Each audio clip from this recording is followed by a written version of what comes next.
I will now be calling the Community Safety Committee meeting to order at 4 p.m. Eastern Standard Time. This meeting is being held in person and electronically in accordance with the Municipal Act as amended. Prior to moving into discussions with school boards, which is our referred items, I'd like to run through the item of discussions to see if any members of committee would like to deal with them on consent or hold them for discussion. Consent would allow staff to address it in a timely manner, and then we can focus on the school board. Does anybody from committee have any issues with doing that? No? Okay, seeing none, we'll do a consent agenda. So let me just get to these. So there's no public meetings, no open delegations, no presentations by staff or agents of officer agents of corporation, and no standing items. We do have referred items. So yeah, we do have referred items. There's two of them. And then the first one is a discussion with representatives from the Simcoe County District School Board and the Simcoe Muskoka Catholic District School Board related to motion 23-G-313 concerning pedestrian and vehicular safety in alignment with data and reports received by the city and school areas. Can somebody hold that item? Hold it. Held by Councilor Corser. And then, okay, so we're going to go past that one, and we're going to go to the referred motion 23 dash. This is from the municipality of Barrie Highlands. Ms. Cook, could you just help me here? Sorry, this is about school bus arm cameras. So we would be at this point. I would ask members if they would like to hold this item. If not, it's just received for information. Is that correct? Correct. Okay. So let's go to 5.2 with those following their agenda. Referred motion 23-G-213. Correspondence from the municipality of Grey Highlands concerning school bus arm cameras. That the correspondence from the municipality of Grey Highlands dated June 21st, 2023 concerning school bus arm cameras from the circulation list dated September 27th, 2023 be referred by the Community Safety Committee, by the Community Safety Committee for further consideration. Can I have a member of committee place the correspondence on the floor to be received? Okay, thank you, Councilor Corser. And just before I open up for discussion, Ms. Cook, could you just help me clarify the language in that paragraph? We're receiving it, but it says it be referred by this committee for further consideration. So is it further consideration, or are we just receiving it, or are we further consideration by this committee or by staff? To you, Councilor Morales, or Chair Morales. Correspondence was referred from a previous meeting was referred from a circulation list last year to this committee for discussion or consideration. So if the committee wishes to discuss the content of the correspondence, they can do so, or they can just receive it for information purposes. But given that you're going through a consent motion on this, you could just see if they want to put it on consent for receipt or deal with it as part of the school board discussions. Perfect. Thank you so much. I also just understood what I read, members of committee and anyone attending, that paragraph, that's what was passed in September. So that's why the wording is confusing of be referred to here, because we're here for further consideration. So this is the further consideration. So since we've established we're going to do a consent agenda, everybody has 5.2 in front of them. Are there any holds on receiving this? Okay, that's held. And then we're going to go to 6, reports of advisory committee reports. There's one advisory committee report to be received. Report 6.1, report of seniors and accessibility advisory committee dated November 20th. Any holds on receiving that? Nope. Okay, it's approved. We're going to go to reports of office corporation. There's none, but item for discussions. 8.1, establishing consistent stakeholder invites. Held by Mayor Nuttall. 8.2, implementation of roadside safety measures along Hirsch Drive, vicinity of 42 Gables Way, Ward 8. Any holds? That's approved on consent. Investigation of installing a crosswalk at Toronto and Park Street, Ward 2. Held by Councillor Nixon. 8.4, pool enclosure fence item, sponsored by Councillor Hamilton and Councillor Harris. Any holds on this item? Nope, it's approved on consent. 8.5, short-term rentals. Sponsored Councillor Hamilton. Any holds on this? No, that's approved on consent. And 8.6, review of signed bylaw 2018-029 provisions. Any holds on this? Nope, that is approved on consent. Okay, so we've got a couple of holds. we'll go back to those, but at this point, we will do the 5.1 item. So the first item is a discussion with the representatives of the school boards. I would like to welcome the representatives from Simcoe County District School Board and Simcoe Muskoka Catholic District School Board to the Community Safety Committee meeting. I'd like to have the representatives of the school boards introduce themselves to the committee. And Mr. Dance, we'll start with you. Good afternoon, John Dance, Director of Education. Perfect. Thank And you. Andrew Kukin, Manager of Planning. Good afternoon, Corey Van Nispen, Superintendent of Business and Facility Services. Good afternoon, Christine Hyde, Manager of Planning and Properties, Simcoe Muskoka Catholic District School Board. Good afternoon, Alan Morrison, Controller of Planning, Facilities and Student Transportation. Good afternoon. I'm Kevin Kuyak, Assistant Superintendent of Safe and Accepting Schools within the Catholic School Board. perfect. So besides the two of you, thank you. Is everybody else from the public board? Okay, so two representatives from all three. Got it. Perfect. Okay. Thank you for that. Members of committee and members of council who are present, a number of items related to school safety have been discussed during committee meetings over the past year. I thought I would mention a few of these to help kind of guide the questions and discussions through the school board. This is just obviously a suggestion, but kind of a summary of what's been talked about. And I had a meeting with staff about this. So this is how we got to this list. Number one was kiss and rides. Number two was parking in and around the schools. Crossing guards, lay-by lanes on public roads, review of development applications in relation to there being enough schools, new schools, including design of them, consolidation of school elements between two school boards, and as well as automated speed enforcement cameras in school areas. The second referred matter is also related to school and student safety. And by second referred matter, I believe it's the Grey Highlands one, right? So if there are discussions that come up regarding school bus armed cameras, I will allow the leeway because it's all one item. So and it doesn't trigger a conflict for anybody that I know of. No. So you can ask the questions on this one as well, and then save any amendments and votes individually for the other one if you have them. So members of committee, given that I anticipate a number of questions and discussions on these topics, I would ask members of committee and council present to try to ask only questions that have not been asked by others members of council, unless it's an elaboration that is tangibly different than what was already asked or commented on. So we will start just as a Q&A. There's no formal presentation, I believe. I'd like to just ask a clarification for process here Yeah. about the items I held for Greg, the letter. Yeah. So we're discussing that separately? You can discuss it now because it's materially similar. If you do have any amendments on it, separate to this. So ignore this right now. If you, let's say you want to write a letter back to Grey Highlands or have staff investigate that, then just save that amendment when we finish this. Okay, then I will save it till we finish this. Perfect. Thank you. Okay. So any members of committee first, do you have any questions of the staff members present? Mayor Nuttall, go ahead. Yeah, thank you so much, first of all, for joining us today. And I think the conversation that we as a city have been having over the last, I guess, 18 months or so has really maybe started in looking at some opportunities for programming inside of schools whose gymnasiums or classrooms are open, and really morphed after that into the safety side. I guess from our perspective, and we were actually talking about this last night, the number of crosswalks in the city that are in front of schools that don't have any lighting associated with them, or near schools and don't have lighting. And if I can go to the Catholic School Board, St. John Vianney is an example on Baldwin Lane. And then we have, well, there's a number of them around, but from the school board's perspective, would those unlit crosswalks not be a great place to have some sort of crossing guard program from the school?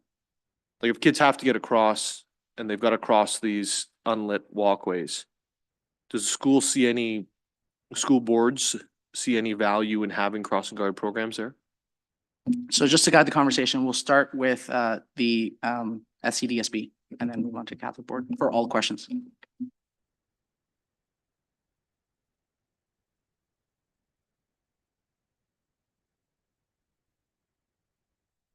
Could I just ask for clarification? Sorry, are you speaking about crosswalks on the municipal roadway?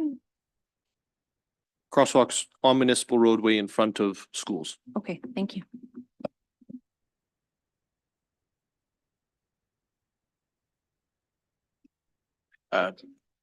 Thank you, and I'll start, I guess, the conversation on this one. We've never been asked to, invited to, been included in any study with regards to crosswalks in front of our schools.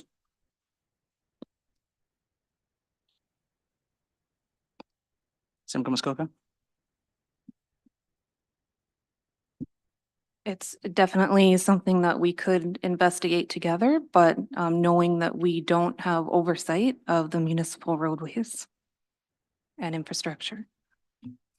Okay, so when I was a child at Allendale Heights, there was one lit, one unlit. They're both lit now. One's at the top of the hill on Bayview Drive. The other one is directly in front of the school. There was a crossing guard that stepped out in the road that was part of a school run program. Yeah, what was it called? It's the safety patrollers, yes. I got to go to Wonderland once a year and dances, okay. Yeah, I clearly don't dance, so I went to Wonderland. So are those programs still running today?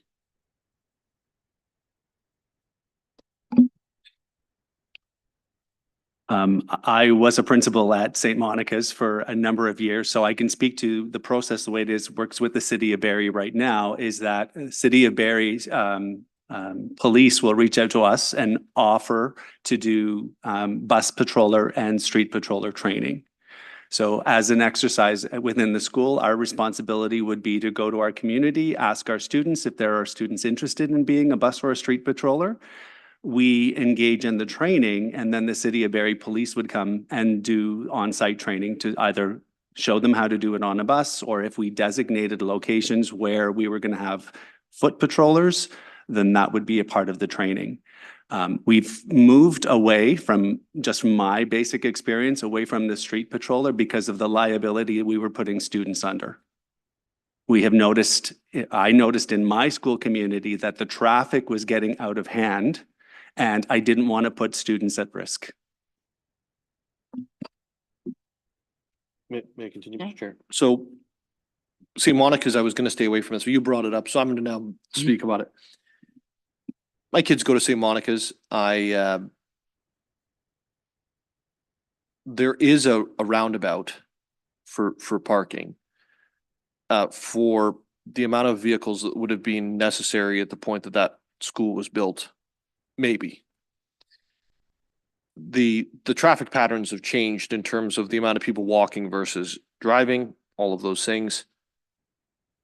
So the roadway's busier. The parking's out of control. I'm part of the problem, gonna be honest with you. And there's an unlit crosswalk.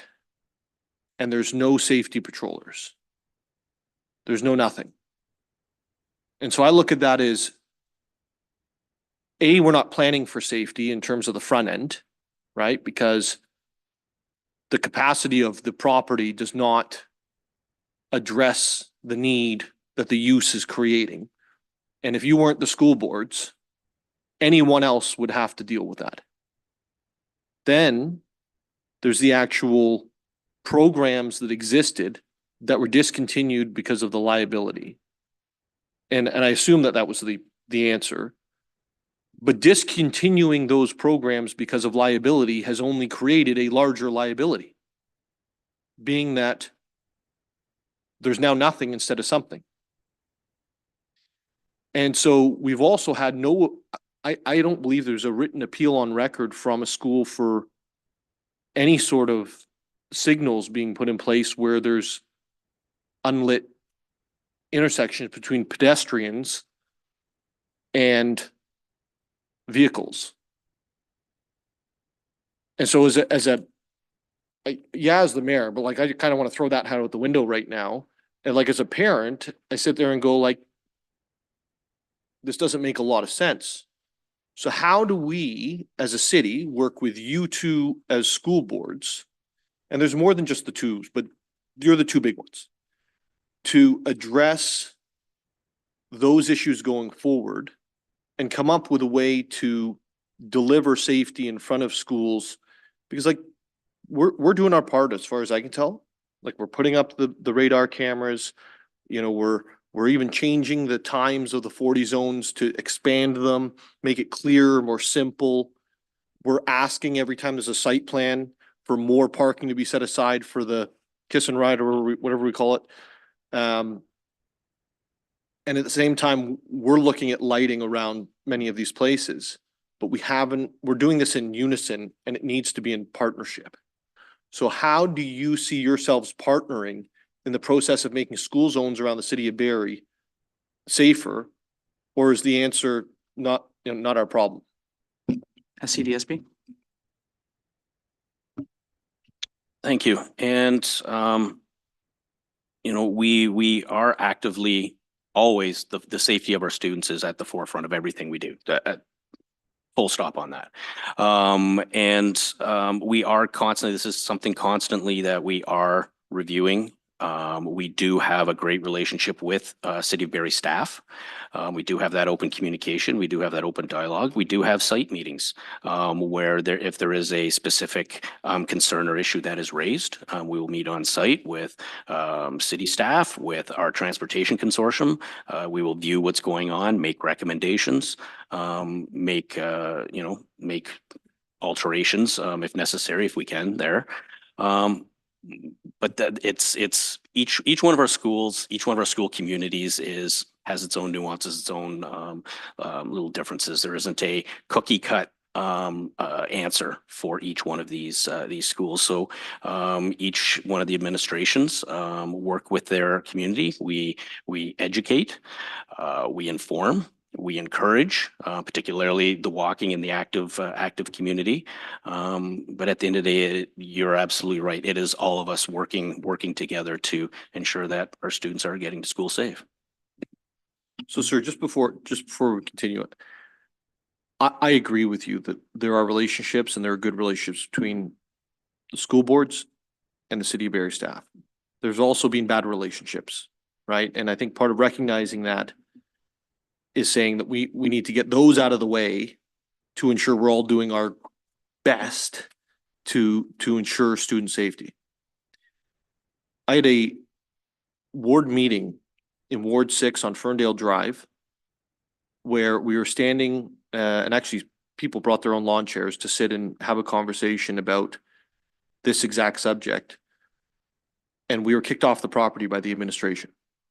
We were asked to leave because it was inappropriate to be having a political conversation on school board property. Our political conversation was, how do we slow down the traffic for the kids in front of the school?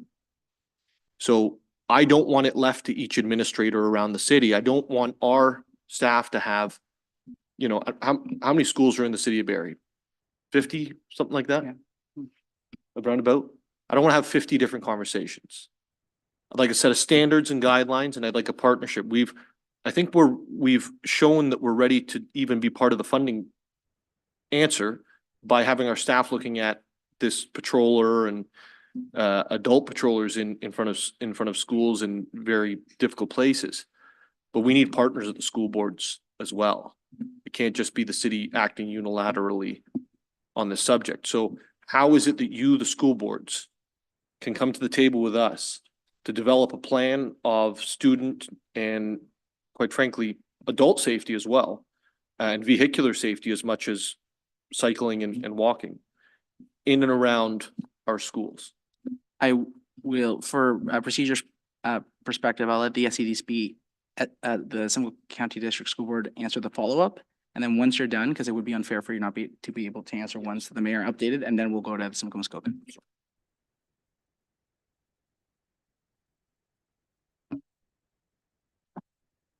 Thank you for the question. What you're talking about is a financial commitment that if it's adult patrollers, which I know this community has explored before and has not gone with that.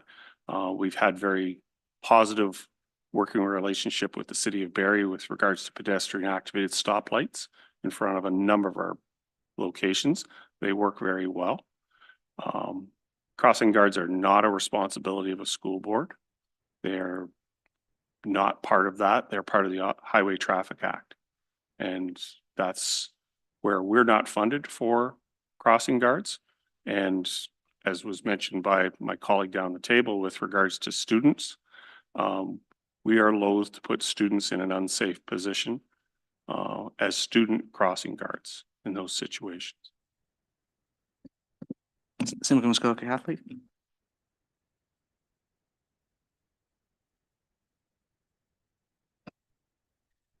Thank you. Just building on some of the points Corey had mentioned before, we have a similar process. We have a school site traffic review committee when there are issues identified in different municipalities. So we have a number of different departments that are part of the committee, but we have leads. Kevin and I are both part of that, along with our health and safety officer, and we would get in contact with the municipality and we would go on a site visit and we would look at our side from the site perspective and look at what enhancements can be made and then have the municipality look at it from their perspective. And then we would come together collaboratively and look at what the recommendations would be short, medium, long term, because we know some of them might have a funding impact. We may not have resources for that at the time, but maybe there's some things that could be implemented right away. I think there are things that we can look at through the Ontario Active School Travel policy recommendations that came out last year around the active school travel zones. We could look at those together and come up with comprehensive plans for the school travel, the school community safety zones. And we could maybe just collaboratively work with city staff to look at how we can continuously work together and improve the process. So I love that answer because it shows me a path forward in terms of public servants working together. And this is going to be the last thing I say before others do. I like the idea of the school boards and city staff forming some sort of working committee to address this issue and having a report back to this committee, recognizing you have your own oversight bodies and you've got to, deal with that on your side as well. And the things that you just talked about, I think, are some of the things, if not many of the things that need to happen. There's also initiatives that we've already been working on that need to be addressed there as well. So thank you for providing some positive feedback on where you see the opportunities. Thank you. Any other members of the committee? Councilor Corson.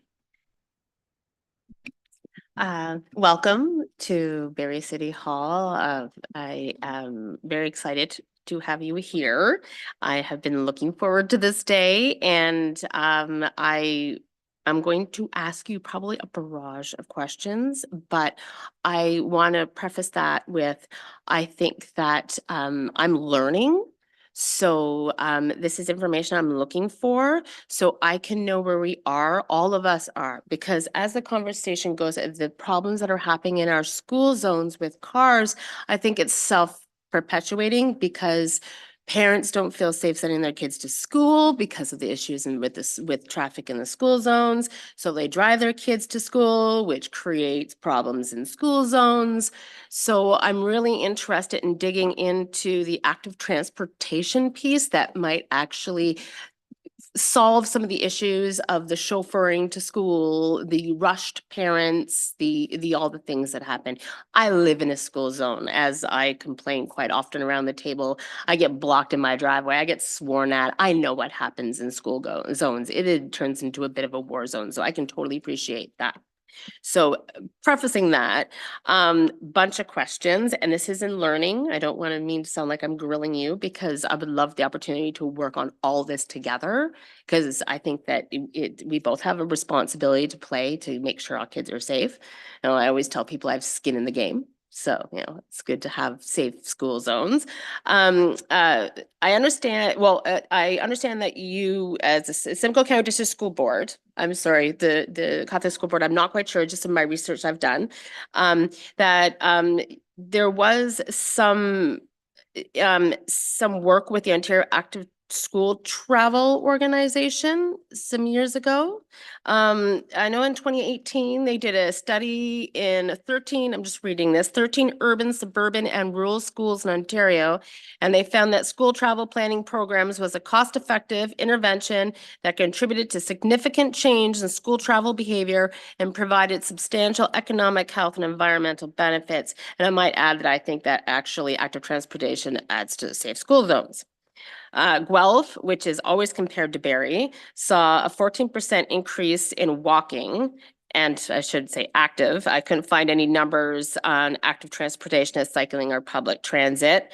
But they found that there was up to an 18% reduction in driving in some schools. And that's a big deal when you're talking about school safety around schools. And I understand that the school board, the Simcoe County District School Board, correct me if I am wrong on any of this, had worked with the health unit in bringing this program to Barrie. Can you speak to Simcoe County District School Board? Could you, anyone want to take this one? What happened to this program? Is the program ongoing? How did it end? Are you going to revisit it? If anyone could answer. And just to clarify, sorry, before the answer, both school boards will answer all questions. Okay. Yeah. SESB first, and Simcoe Muskoka. Even if it's not for you, Councilor Courser, for the benefit of Yeah. others around the Yeah, table. for sure. And I can start, and I'm sure Christine will follow up. But yes, we have been part of a pilot project with the health unit. Okay. There's 17 schools involved. We've done parent surveys. We actually worked, city was part of that initiative as well. I myself was not on that committee, but we have staff that are, so any specifics regarding questions and metrics, I would have to take that back. But yeah, we've started things like or have in the past developed templates for media statements, information letters, educational aspects and programs as well. Promotional banners involve the police, local police where we could. So it has been happening and it is still ongoing. So it's not something that we can come to a resolution overnight, but it is something that we are endeavoring to be included in. Oh, that's good news. Sorry, Oh, Councilor Courser, sorry, Simcoe Muskoka. my apologies. No problem. So we are also involved with this through the On the Move program with the Simcoe Muskoka District Health Unit. They are the lead for us on this. We are looking at onboarding 3 schools right now. None of them are in Barrie at the moment, from the ones that have availability, and it's also based on the resource availability from the health unit nurses. But they do follow the Ontario Active School Travel model, and there are a number of resources on their website that you can take a look at. They have a number of things that the municipalities can do on their end as well, like the signage, supporting Drive to 5 and the communications. So that's definitely something that we have knowledge of and that we are participating in. Yeah, I just actually just discovered this. I've heard of it, but I just actually dove into the website today and they have excellent resources. That Excel spreadsheet of like return on investment and all the different things that were on there. I was really impressed. And that would be really great to actually maybe have a conversation of working in concert with that. And just a few more questions, just so I understand where things are now. Is the school boards, I'll just say inclusively, the school boards collecting data on how many students use active transportation instead of using school buses or being chauffeured to schools? Do you have actually any tracking, any numbers on that? SEDSB. We know how many should be walking and taking the bus, that we do know. We don't track metrics on a day-to-day basis. If it is done, it's done at a school level. We're more interested in dealing with where there's complaints and hotspots. Because it would be really helpful. I'm a data person, so we like to have those numbers to actually see what kind of monster we're wrestling would be, and sorry, again. We also don't specifically track that, but that is something through the On the Move program. If they were looking at the school level, they would look at keeping in mind that, kindergarten students and they walk from the car to the school, they might raise their hand that they walk to school. So, yeah. Oh, yeah. I could see that. They walked a long way to school. Yeah. And I've heard rumors of, again, No proof. I've heard rumors that some schools have had to actually fundraise to get bike racks. And I was surprised by that. I thought that that was something that would be funded as part of school infrastructure, but I've heard that there's been fundraising efforts to get bike racks at schools. And I'm wondering what resources at the board or school level are currently allocated towards promoting and supporting active transportation, as in i.e. bike racks or anything like that, that would be like make it more accessible for kids to actually use those to lock up a bike or. Thank you. So I can say that when I don't have the full picture, at this point in time, 'cause we didn't know we were going to talk about, bike racks in particular. But I do know when we have, construction, projects, build a new school, put addition on schools and whatnot, bike racks are, often installed, depending on where the work's occurring. I cannot speak to whether there has been additional bike racks fundraised for at the school level. Perfect. And just before I let Simcoe Muskoka answer, Councilor Corser, this is an excellent question. And I think it's fair, and that's fair that you don't have the answer, but it's fair that it's asked because it relates to the uptake of active transportation affects safety, reduces volume. And fortunately, I believe that Simcoe Muskoka has their comptroller here. So maybe a little bit more awareness of numbers. Again, maybe not down to the specifics of bike racks, but I was wondering what your responses would be. We supply, similar to the public board, we supply as part of our capital bills. I believe it's 2 bike racks with every school. And I'm not sure the quantity of bikes in each bike rack, but it is possible that schools do go out and fundraise for additional bike racks. We don't track that. That would go through our procurement department. So they would just work directly with them. So I'm unaware of how many might actually be securing additional bike racks. So Ms. Hyde, you put your hand up. We are looking at when we are doing new builds where the bike racks are located to make sure that they have passive surveillance and that they are following the standards so that more people would be utilizing them. I am aware that in some other jurisdictions, maybe the region has a fund set aside annually that schools can apply to obtain extra bike racks. So maybe that's something that we could have further discussions on. Perfect. Thank you. And Mr. Dance, I saw your hand. Thank you. We've also had situations where bike racks have been fundraised for because they are doing that so that they can have a place to park their bikes as part of their active processes inside the school. So it's maybe part of their school goal. And so, for example, all of our schools are involved in OFIA, Healthy Schools. That might be part of their school goal, and they have a fund to draw on for some of that. But I have seen it in some schools where fundraising has taken place in order to get additional bike racks to support the additional kids that are riding to school with bikes. Because with promotion, we've seen it grow. I believe one of the high schools in the western part of the county have done that and increased the number of bike racks tenfold because of the number of kids riding the bike. Do you have a follow-up on bike racks, Councilor Corser, before any other questions? I just had I one have a few questions, yes. on bike racks. Actually, I just have a follow-up with that and Go ahead. to follow up on that, well, I just would that, I'm surprised that fundraising would have to be involved with something like that because I figured that fundraising was more of a softer kind of like for like school trips or something like that, as opposed to infrastructure. Is that common practice that there has to be fundraising for items that are actually part of the schoolyard? Is that was just kind of surprising to me that fundraising was an issue for active transportation supports.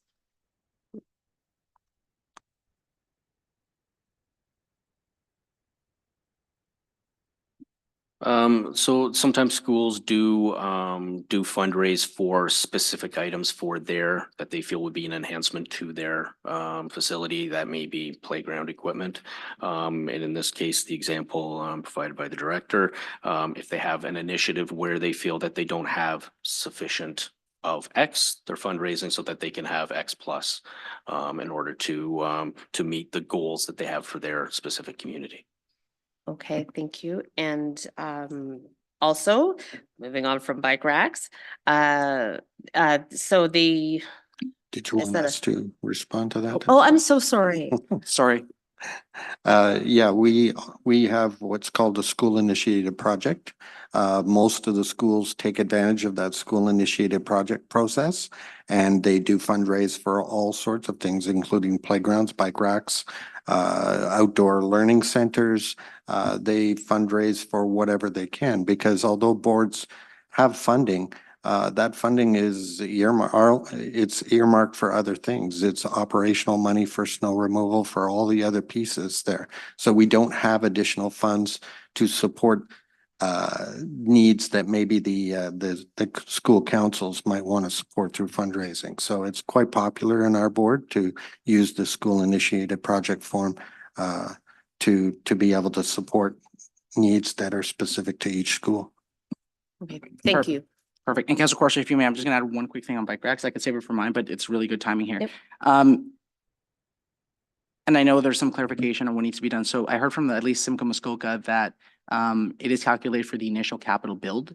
But as part of that, do you have an end of life cycle replacement? So I'll give you an example. When somebody breaks a window, I'm sure there's some sort of accounting for that, even if it's unforeseen.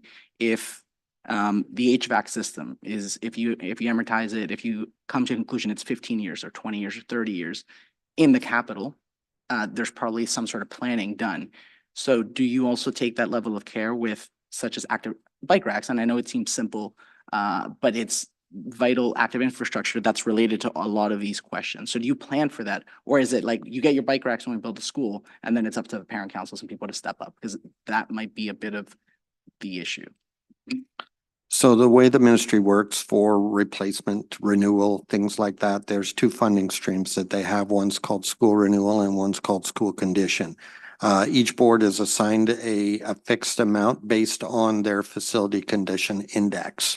And as such, all of your renewal or school condition needs have to be accommodated within those two funding streams.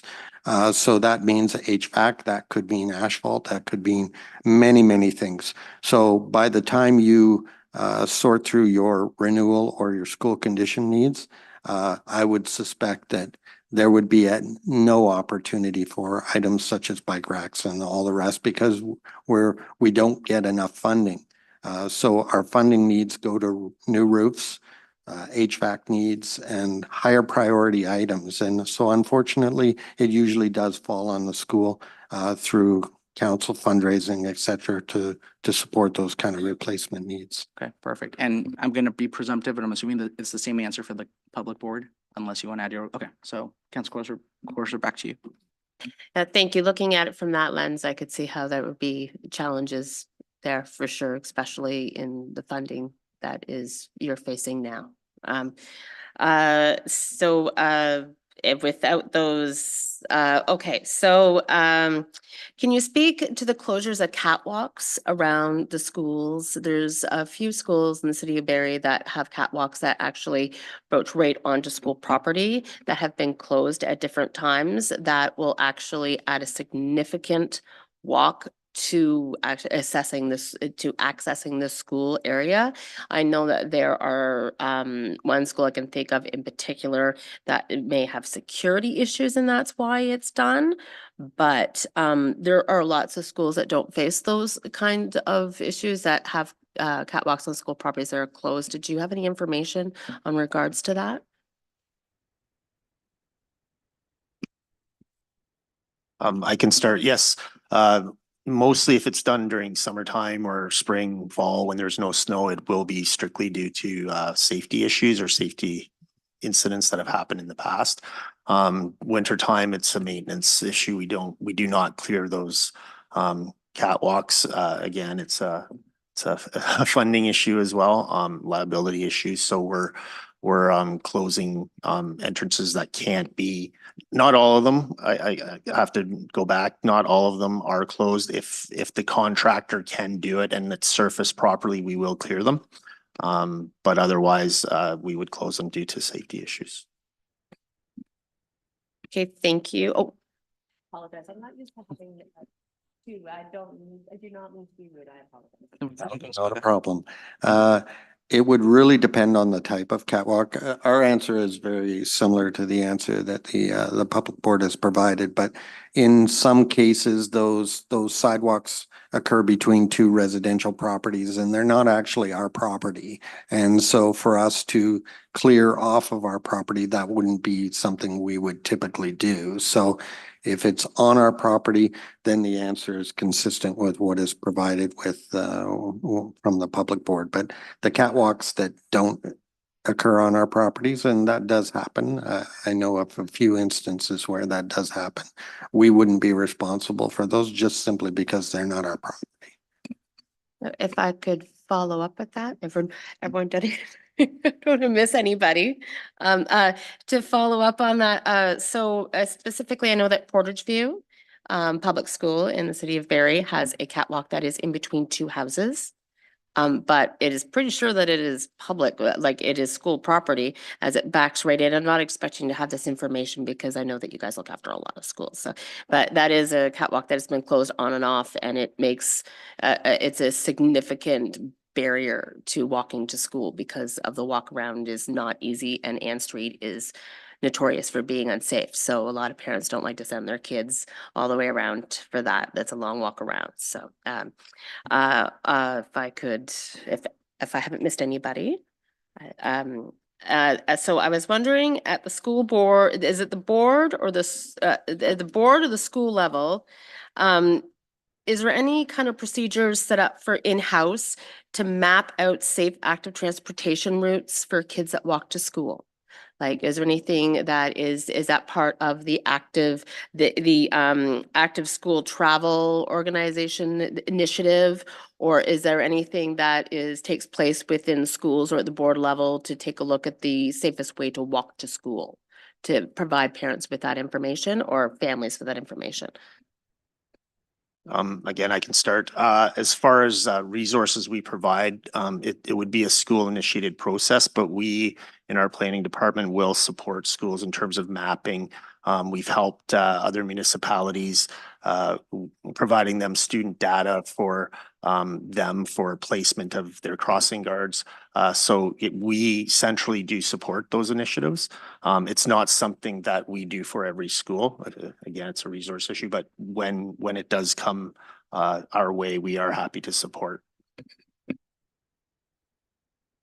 Muskoka? I would support Andrew's answer on this as well, in the same way that we look at things and with resource issues, but it is also part of the On the Move program with the individual schools. Perfect. Sorry, I forgot your name. Former principal of St. Monica's, also graduate of. I saw you nodding along when the question was being asked. Do you have anything to add to that? I can just reinforce the same. So when I have had issues, I've contacted our planning department and they have worked in partnership with me to help establish good mapping so that we can share it with our communities. With the health unit program that they're working on, that would be part of that process, where if you identify a school, that community would work together and create some good communication and mapping strategies. Okay. That's Corser. So, but Microphone's off. just to follow up, but that typically happens in-house at individual schools, and then the support comes from the school board when the ask comes. Is that how that Yeah. works? Yes, with the exception of our normal routing software and processes for the Transportation Consortium to do their thing. Same. Any other questions? Well, one example of the active school travel zone review is looking at where sidewalk infill might be needed on the routes to school, and looking at establishing where those routes would be and working together on creating some maps for the community. Okay, and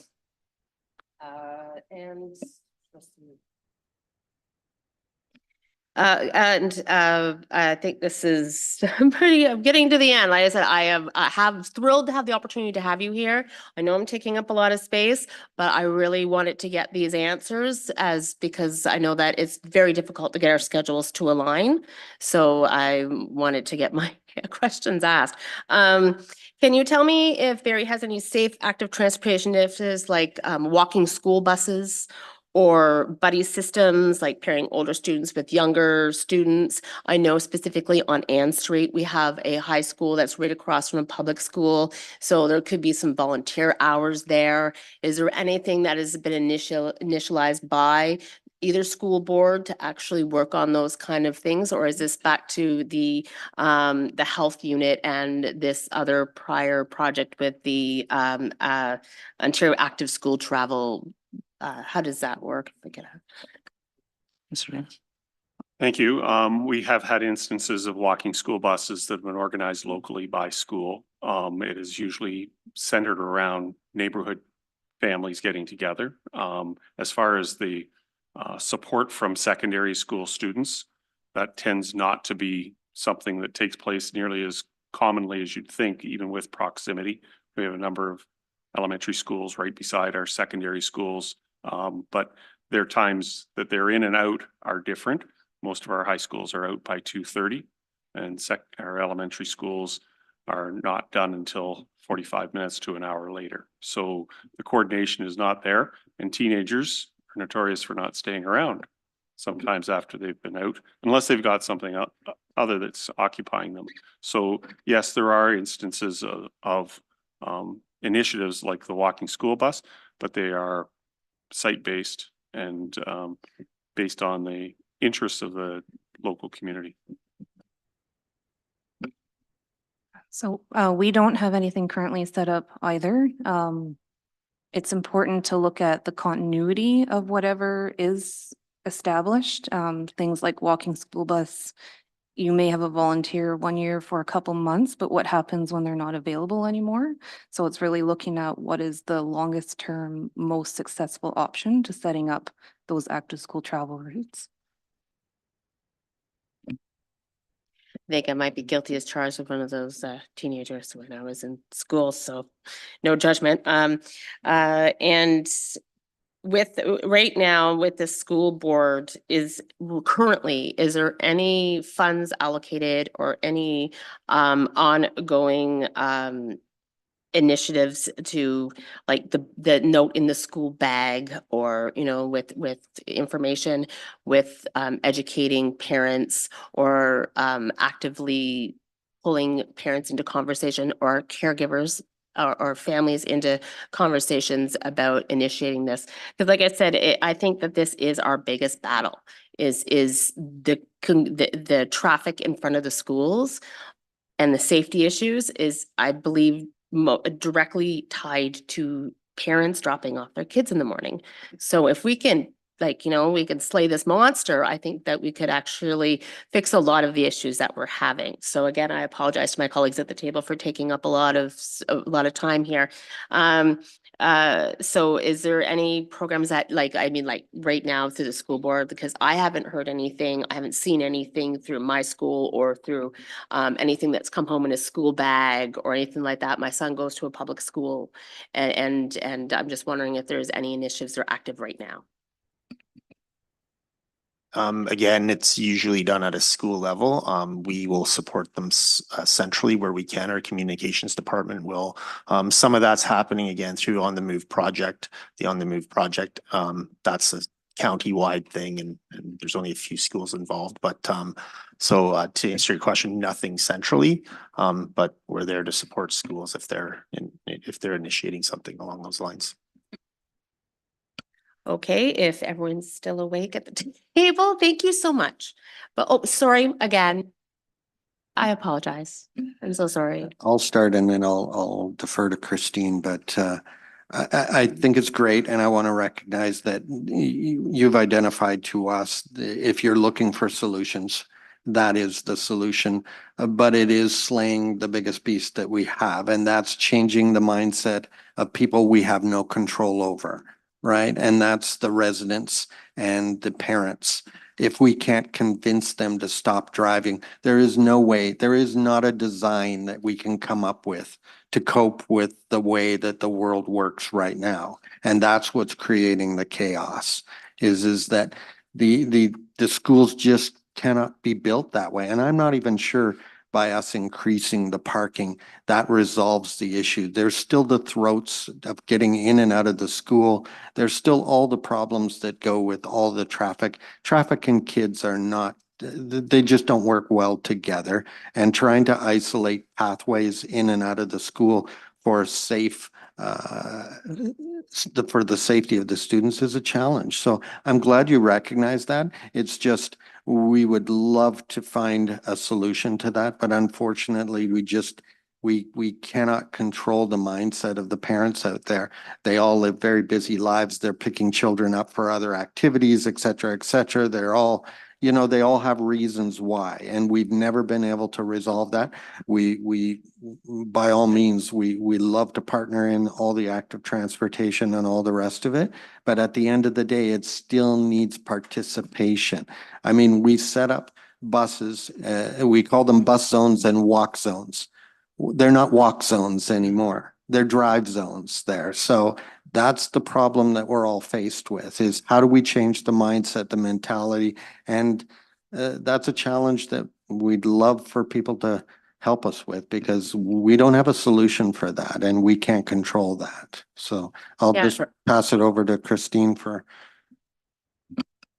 Thanks, Alan. And just to your question before, and to Alan's point as well, it is a multifaceted process, and things that we like to concentrate on are things that support all of our schools. Because it's hard when we have so many individual schools and you're looking at the individual situations. So one thing that we worked on with the communications subcommittee with the On the Move group is social media campaign.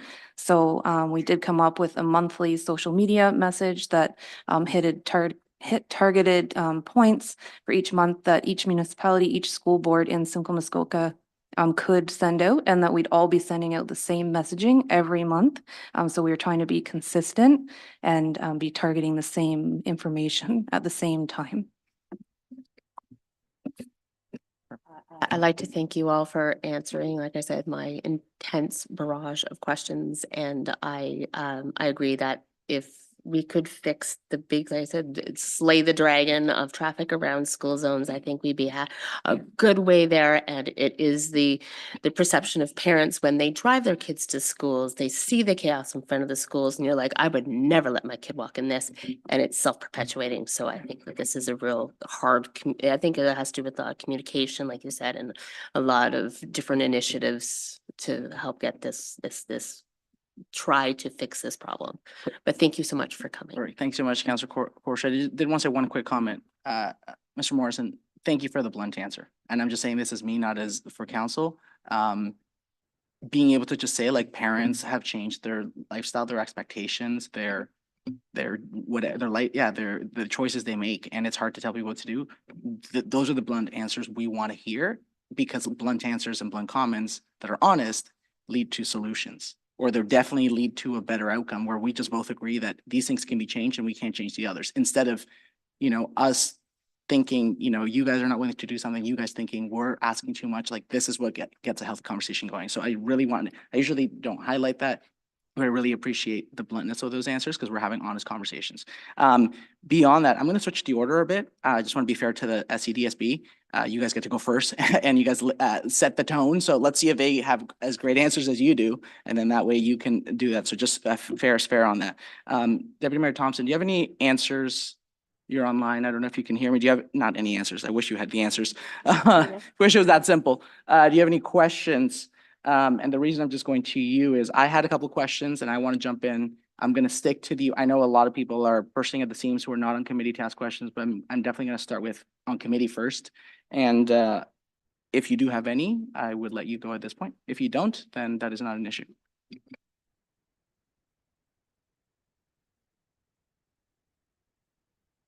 You might be frozen, or it's weekend. Yeah. Okay. I will go for at this point. So we're going to start with the Simcoe Muskoka. We'll start with the Simcoe Muskoka. I made some notes here earlier. This was one of some of Mayor Nuttall's questions, which was we could work towards a safer traffic interaction. The language, Ms. Hyde, that came from you was we could. The language that came from SCDSB was we are actively working it. Not an issue. I actually I almost have an affinity towards that we could answer a little bit more, because this is my question, it's to both of you, but when you said we could, i- is the reason you haven't maybe made those kind of revisions to why you haven't made progress on an adult crossing program, besides the fact, like, you know, some school boards believe that's just not the business of a school board, but is there a reason why you haven't kind of taken the language of we could to we have either addressed rebuilt intersections, including not just the public side, the city side, but including your right of way and your property, or done changes? And to give you a little more color on the question, and for the public board, we are actively, I wrote here, we are actively, and then the gentleman stopped and went, the safety of our students obviously is the priority, paraphrasing there, full stop. So we are actively, I guess the question to public board is, can you give us an example of a time that you've tried to address a pinch point of concern? And I don't think it's a little bit unfair to ask like a specific example, because this council, specifically some members, but all of this council is very results oriented. So there was a case study where you guys said, we had an issue at school X. We tried first with education program, it didn't work. Then we tried by doing one-way traffic only. Then we tried by doing like those are the kind of things that I think would give, at least for myself, it would give a lot of people confidence, because also the statement was said earlier that, again, the safety of our students is the number one priority. But then there was also follow-up by another member of the public board that said that like crossing guards isn't the responsibility, which again, these are my words, but if one member of the three is saying the safety of our students is like just the utmost priority, full stop, and another follow-up a couple minutes later saying that crossing guard program is not our responsibility, those two things can't coexist. It might be that you need involvement from the public institution, that being the city, at which point I think you've heard from Mayor Nettle, and the fact that you're here shows that there's interest, willingness, and commitment to moving forward. But the safety of our students being number one priority, and let's say adult crossing guards not being the responsibility, again, can't coexist. So I'll start with the Catholic board. You didn't say those specific words, but is there something holding you back from being right now? You could look into that too. You have, whether it's failed or not. Are we speaking about the adult crossing guards specifically? Adult crossing guards, redesigning infrastructure, closing down two ways to one ways or one ways to two ways, like just essentially addressing pinch points in your pickup. Well, speeding, maybe et I'll cetera. speak to the adult crossing guard program, because our response would be very similar to Director Dance's. I know there are municipalities that we have schools within, and it is the municipality that provides the crossing guard program. Bradford, town of Bradford, West Gwillimbury is one of those communities where they do supply the adult crossing guards. So for us, our answer is similar with respect to pinch points and such. Whenever we're doing our new designs, or whenever we're doing retrofits or whatever that involves sites, we're always looking for safe paths, and we're always looking for ways to encourage the active transportation aspect, and how to avoid the chaoses of buses and cars trying to coexist on one site. So if we can isolate bus paths and isolate the public traffic areas there, we find that's a positive for trying to avoid the chaos. But as I've indicated, the volume coming in and out, it's almost impossible for us to try to design on a 5-6 acre site something that is going to safely allow 500 or however many cars coming into our site. Our schools are typically 500. Some of them are almost primarily walking schools. So that's a lot of traffic to try and bring in and out of our school sites there. So it's very difficult for us to design a school site for that success. And that's why it goes right back to we've got to find a way to encourage the walking population to walk and reduce the amount of cars that are trying to get in and out of our sites. Before I go to the public board, Mr. Morrison, do you have an example of a retrofit in the last X number of years? St. Marguerite de Youville is probably the biggest City of Barrie retrofit that we've done recently. Could you give us a very short summary for those that may not be familiar with that school? Like, what was the issue? What was the retrofit initiative? What was the outcome? The retrofit was, I'm trying to recall because it's still been a while. So I'm trying to go back to our, it's a rather unique site because it has access off Kozlov and access off of Hamner. And so as a result of it, it's kind of a unique site setup. And so we were trying to figure out a way of safely getting the kids from the playfield through the parking area. So that's why we actually isolated the two parking spaces from each other. Kozlov is Kozlov and Hamner is Hamner, and in between them, they're separated by a sidewalk. That sidewalk is dedicated to getting students safely from the playfield into the school. And so from a student safety standpoint, when we did the redesign, we were looking at how the site works and keeps the kids away from the cars. And that's always our primary focus because, as I said, the other aspect of it, it's very difficult for us to battle. So we're always looking at how do we keep this kids safe on our site and how do we keep cars and kids away from each other. Perfect. Thank you so much for that. So to the public board again, I'll summarize kind of my comments because it was a lot more comment than question there. The language that was used before was we are actively looking into it. So can you give us a specific example like the Catholic board of their initiative? Sure. First, I'll concur with Alan on the design of new schools aspect of it. We're involved with obviously the site design. We're working with the city and all the different departments and complying with zoning and so on. So I won't repeat all of that, but we're doing all we can in terms of efficiencies on the sites that we do have. As far as examples go, this isn't so much as a retrofit, but an example of an existing school, newer school in a newer part of the city. I'm not going to name the school specifically, but southwest area where we had a fair number of complaints. That process, we worked with the principal. I think we had our trustee there, some police representatives from the city. I think the local councillor may have even been there for that one, did a walkabout, identified the concerns.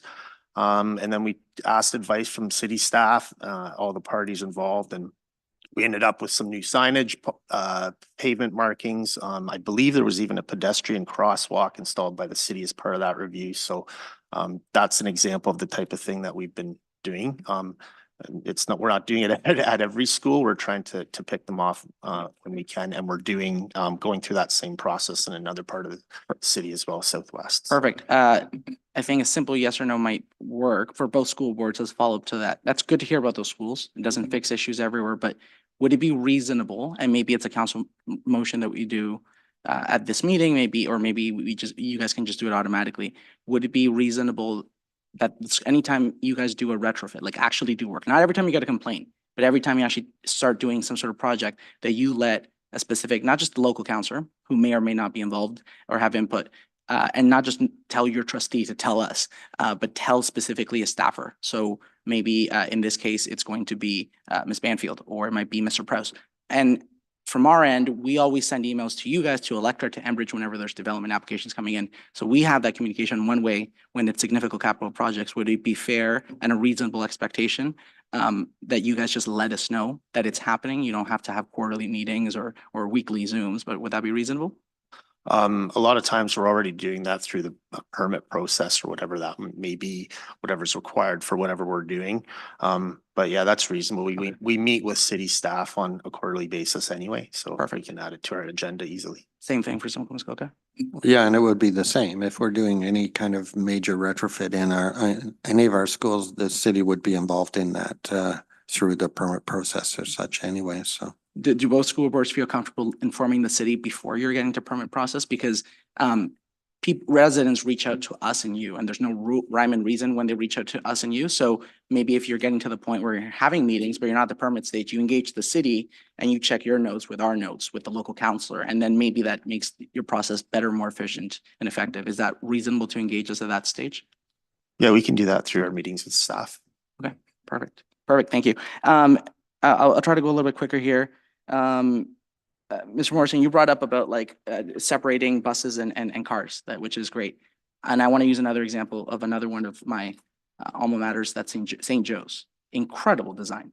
Like that school was built what, in the 1980s, late 80s, early 90s.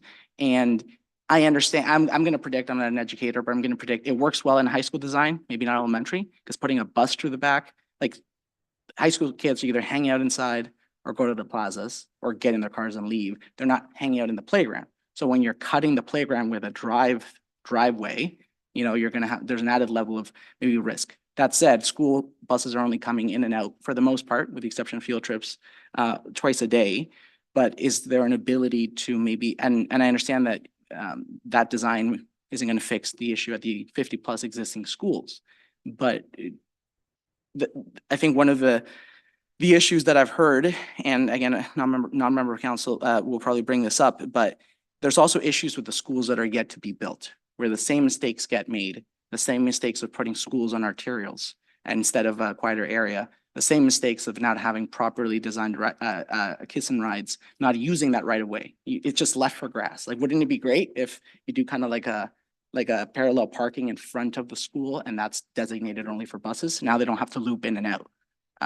It's just a matter of teachers being able to contain students in the building and saying, okay, go to your bus now, or if they're already outside, literally a management system. So I understand there's nuances there, but it's also the site plan design of when you guys are building school boards and working with the city and working with the landowners. We're building roads that are way too wide. So cars are traveling fast. We are living in a culture now where people want to use their SUV and truck to take people who the kids might live 3 blocks away, and doing that instead of doing the school bus system, which is definitely their choice. But the summary of all these small choices end up with this outcome. So not trying to villainize the choices of cars, not trying to villainize the choices of the landowners or the policy that we have, but all of these things together are concerning. So I guess my question for this is, have you gotten feedback from either school councils, parents, or even industry people that modern site plan designs that are kind of just industry standard are being problematic when building new schools? I guess that's how I'll frame the question.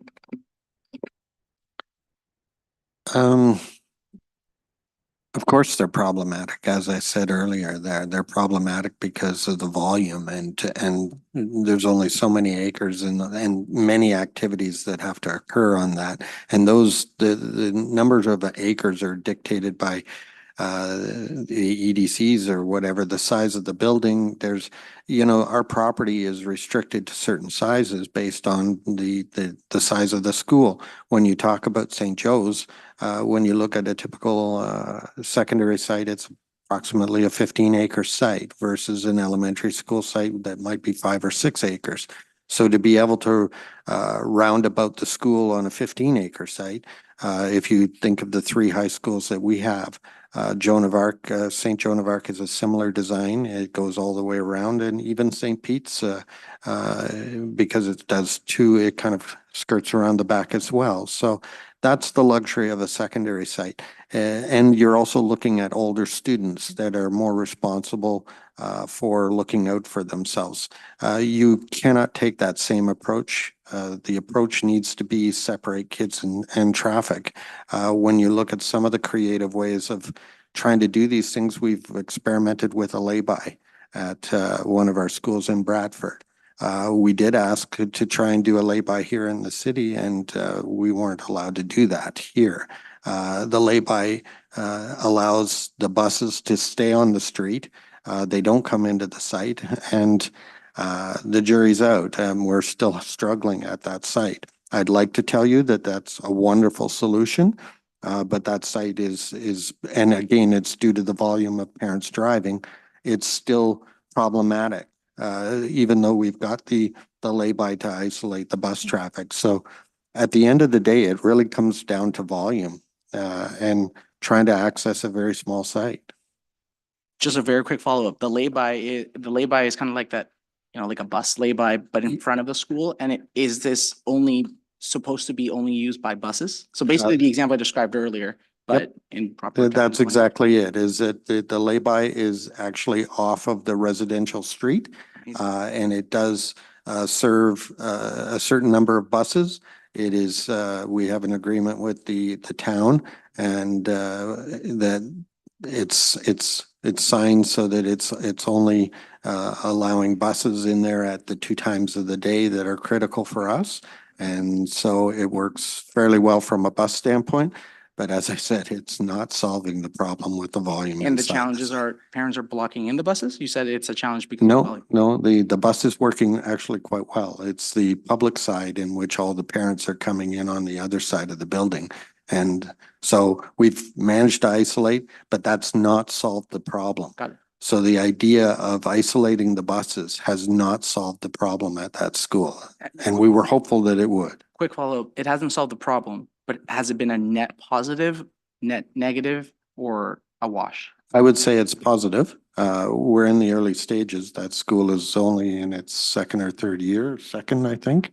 And so, there's challenges with that. You have to come for, snow removal is always a challenge because you're on a municipal street and all of a sudden, how do you carve in that little extra amount in order to keep the bus lane or the bus lay-by clean? So we're working through some of the challenges, but I would say that it's positive at this point in time as far as the buses are concerned. There you Perfect. go. Thank you for that, CDSB. Again, we incur a lot on these items today. I mean, we're open to pretty much anything as long as we're, it's fitting the legislated site size and our benchmarks and so on. When it comes to site design, we're doing everything we can. We're here not the experts at traffic on school sites, but we engage our architects, traffic engineers, rely on city input. There's provincial associations from school boards that we rely on. So the architects work all across the province. This isn't only happening in the city of Barrie, it's happening everywhere. It's not unique to Simcoe County. So we're relying on best practices elsewhere. So we are trying different things. And I think to your point earlier, has it made it better? And that's what we're trying to see. We're seeing if we can make incremental improvements where we can. Okay, perfect. Thank you so much. And my last question will be very quick and I'll hand it over to Deputy Mayor Thompson. This has been really productive, at least for myself, and I've heard comments from others. The last time and we need you guys at the table. Again, you have input that we don't get.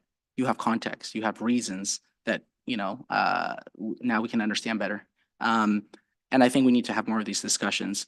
You might not have an agenda in front of you, but one of the items that was held was establishing consistent stakeholder invites. That includes the Downtown Barrie BIA, Barrie Police. This is the committee it would come to. So I understand you guys are busy and I understand that our schedules are hard to align. But I personally see value in not even every 6 months, not even every year, but would these 2 school boards commit to coming to City Hall to council, time to be established 3 times per term? So that would be once every 16 months. I didn't arbitrarily pick the number. I just think 4 is a little bit much and 3 is a good number. So it's once every 16 months, knowing that maybe the meeting gets called up a little bit quicker because there's something that we want input on each other, or maybe the meeting even gets delayed because everything's going so wonderfully. But once, 3 times every 4 years, is that something that, and you guys are decision makers, is that something that you would feel comfortable committing to this council? I have no problem committing to that. Perfect. We can commit to that as well. Okay, thank you. There might be an amendment later, or maybe I just got ahead of myself. So thank you for your time, Deputy Mayor Thompson. I'll turn over the floor to you.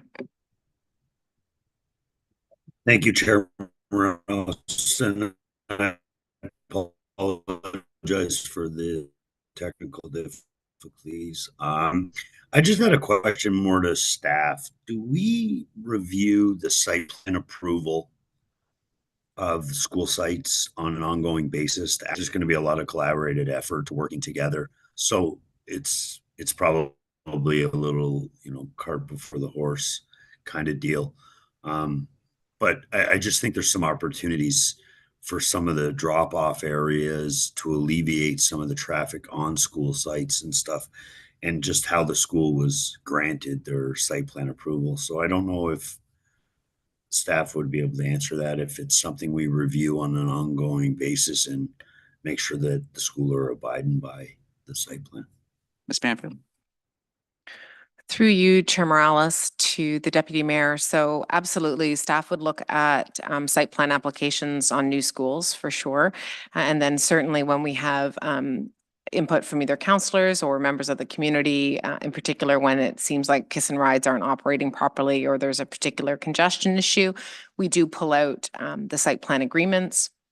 Some of them are actually quite dated, but we definitely do pull them out. And most often there is a reference to kiss and ride programs and those types of drop-offs or what have you. Then staff, if we did have a complaint, would send some of our traffic services team out to kind of look at the operations and just make sure that everything is working according to site plan.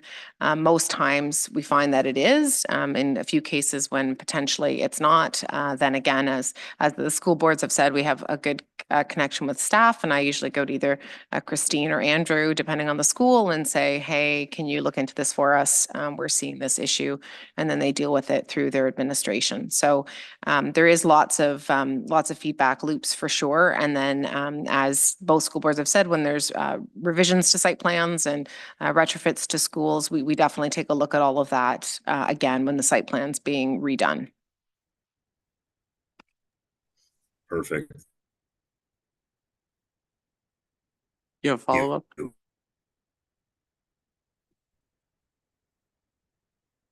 Thank you to the people that presented.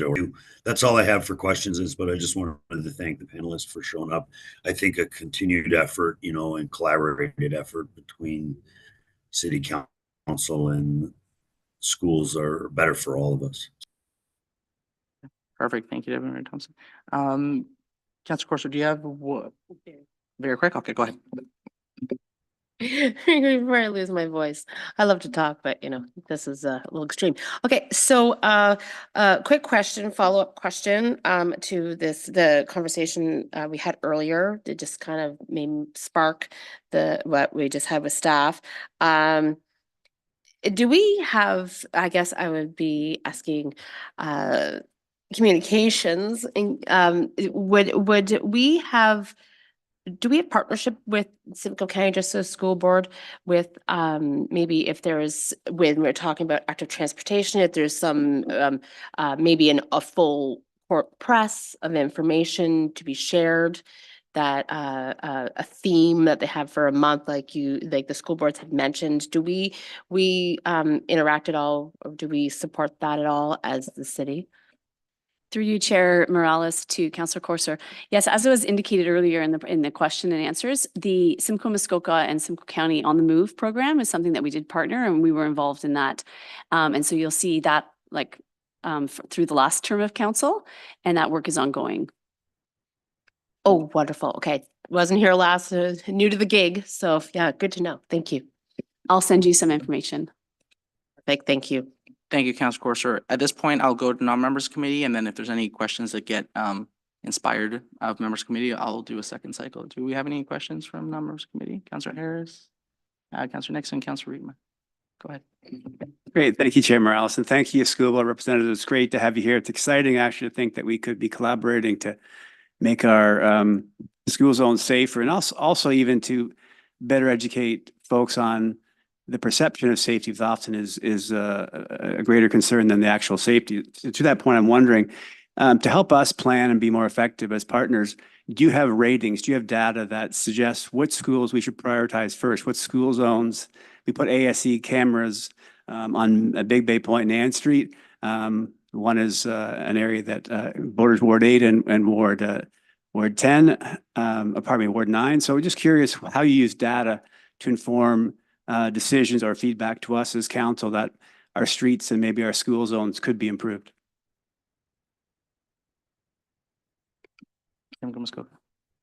I would suggest that probably you're better prepared to know what I look at the example that you've got right now. You've got one of the cameras placed, I believe it's Willow Landing and St. Michael the Archangel on Big Bay Point Road. And so it's a major artery. It's actually 5 lanes. There's a turning lane in the middle as well. So chances are that if you've got 2 schools located on a major artery like that, that's where you should focus your attention. If you've got a school located on a smaller residential street, I would suspect that the smaller residential street somewhat controls the speed a little bit better, but it also probably creates a little more chaos as well because you've got people parked all over the place. So you're dealing there with not so much speed, but just the congestion. So I would say if you're focused on speed, I would look to the schools that are off major arteries. Okay, great. So thank you. And certainly we can look to our data. Just curious though, with safety being a priority, and as you mentioned, you don't have any data then that would suggest that, listen, if we're in Barrie, this is our key area where we're this school, this parent group is suggesting this is the area we should really focus on and our city partners should be involved. I'll tell you also one thing I'd be happy, and I'm glad here On the Move is still going. I thought On the Move was actually kind of mothballed, but I did the walkthrough at the Willow Landing, and I've asked several times. I can't seem to get the report of what happened with that school, because I think there was very little uptake in Barrie as far as schools. I think it might have been two. I think the other one might have been Letitia. It was on Letitia, was it? No. Anyway, I won't guess, but it was a very small uptake. So glad if there's more uptake, that would be great. So if you could give me that report, that'd be awesome. I'd really appreciate understanding what came out of that day with the parents, school, the city staff who walked that district. That'd be wonderful. So maybe another item.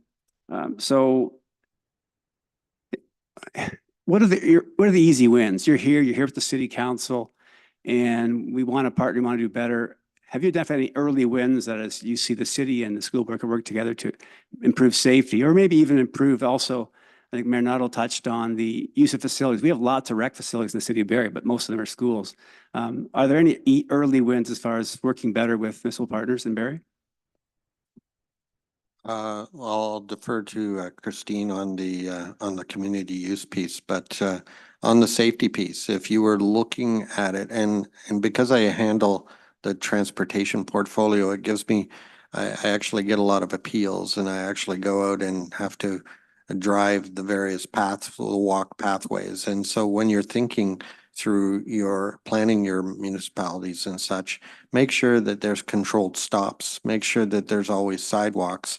And those are the safety parameters, the two major safety parameters involved in getting kids safely walking to school, is making sure if they have to cross a street, and I'll use an example.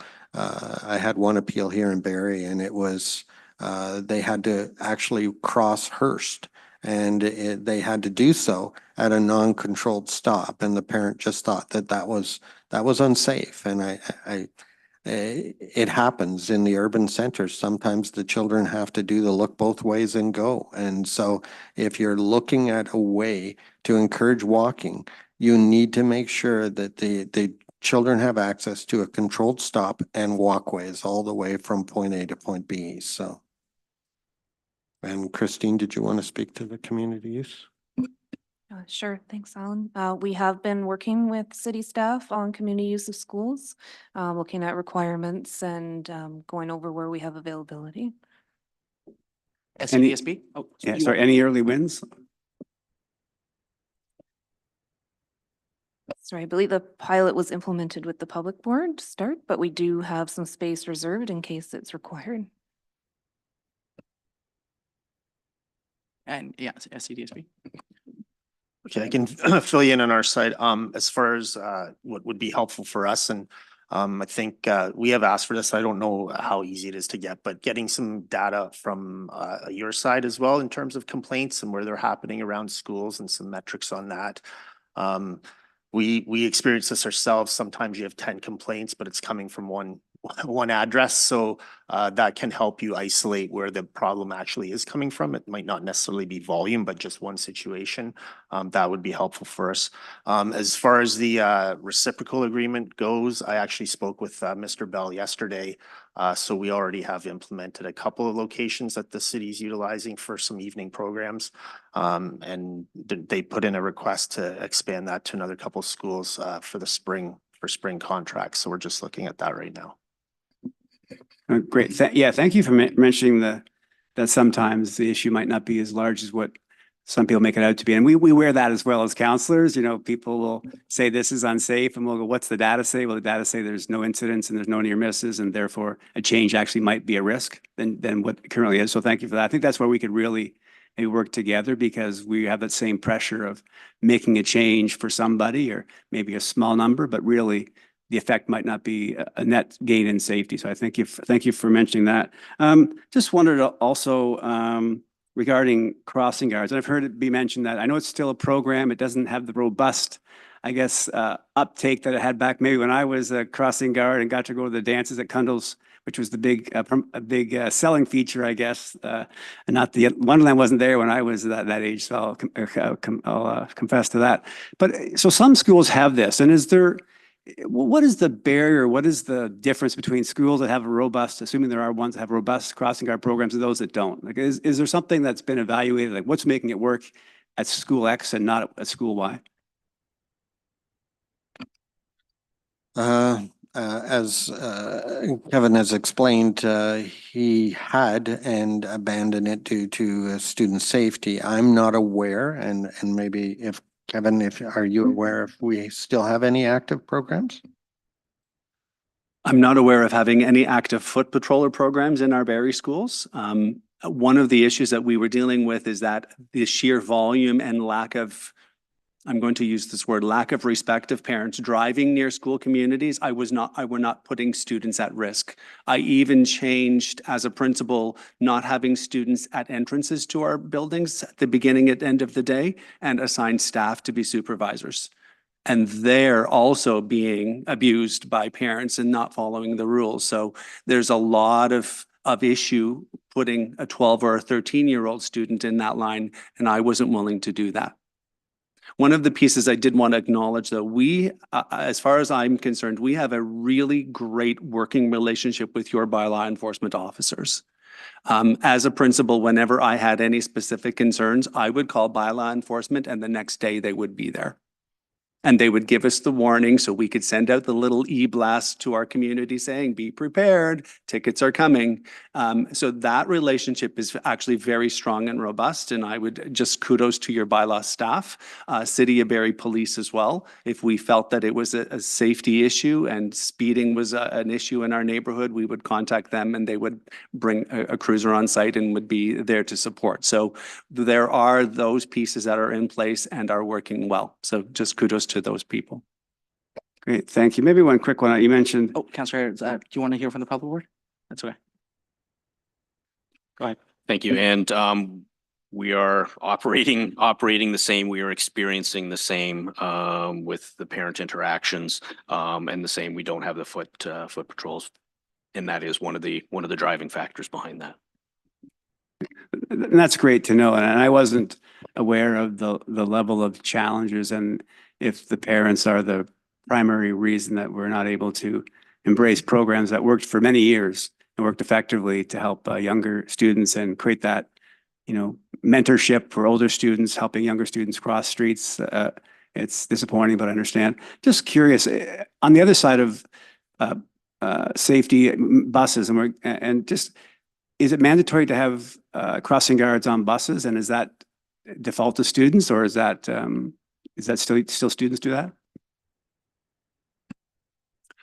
It is a school's responsibility to sign up with CAA and get the safety patroller training for your buses. So yes, it would be our responsibility to do that. We encourage that every one of our buses has a safety patroller to be able to coordinate that. City of Barrie Police would then come on site and do the training for those individuals. This is how you would get on a bus, get off a bus, direct students on and off. We can't guarantee there was always a bus patroller on duty because, again, you have a high interest at the beginning and then mid-year it dies off. You try to do training again. It's just a process of trying to motivate. So as a school, we would still offer the hot chocolates as a support for our patrollers. The City of Barrie still offers the movie day, at the end of the year for patrollers and all of those things. So it is just trying to engage our student population, getting our parents on board to support it as well, and just keep it as active and vibrant as we can. Great. That effort's appreciated. Thank you. Maybe it's been mentioned about design, and we get the same feedback, and when we hear from our traffic partners around traffic calming, the best measure is a well-designed road and a well-designed community. And I obviously, same for you, probably a well-designed school, you probably have ones that you realize, oh my gosh, who designed that? And that's just a nightmare for you guys. In the realm of the possible, I'd like to think designing a school to accommodate today's parent behavior as far as driving to school, which was different than when I was in elementary school, certainly. In that sense that it's possible. I also recognize, and Mayor Nuttall might be able to correct me if I'm off a little bit, there was a provincial fund that allowed for school boards to apply for funding to help with, I think, more modernized schools and modernized schooling. So I'm wondering if either of the school boards were put in for that funding, and also, are we seeing hope that the schools that are being designed today with the understanding of how parents and kids get to school, are they performing better than the ones that were designed at a time that wasn't the behavior of the parent and getting kids to school? Are at least hopefully seeing that? With respect to the funding, I'm only aware of 3 funding streams. I talked to 2 of them earlier, and the other one is capital priorities whenever we're building new builds or additions. So the funding stream that you refer to, I'm not aware of that and not aware of boards having access to that. Can you repeat your other question? Sorry. Yeah, I mean, with the notable change in how students get to school, how parents are involved with driving, are we seeing hope that the school designed in the last 10 years are performing better than the ones that were designed, 40 years ago? So we're always, with every new design, we're always experimenting with new ideas and trying to cope with today's world.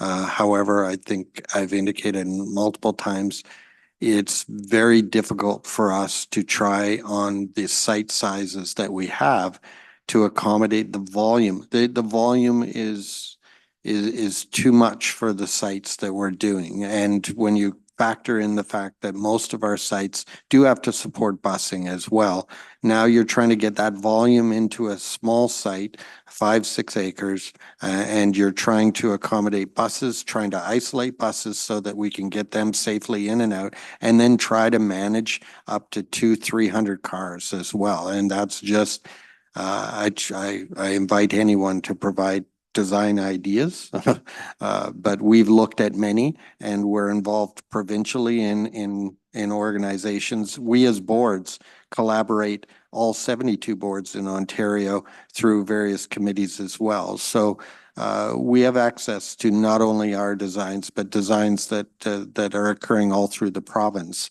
And this is just not the solution to this problem is trying to change the mindset out there. That's the solution to this problem. It's not through school design. Through you, Chair. It's an interesting discussion piece, but as far as the funding part goes, the most recent funding, in addition to everything else, was COVID funding for ventilation, and that was specific for that factor or that use. But as to the design for older schools versus newer schools, a lot of that has to do with enrollment.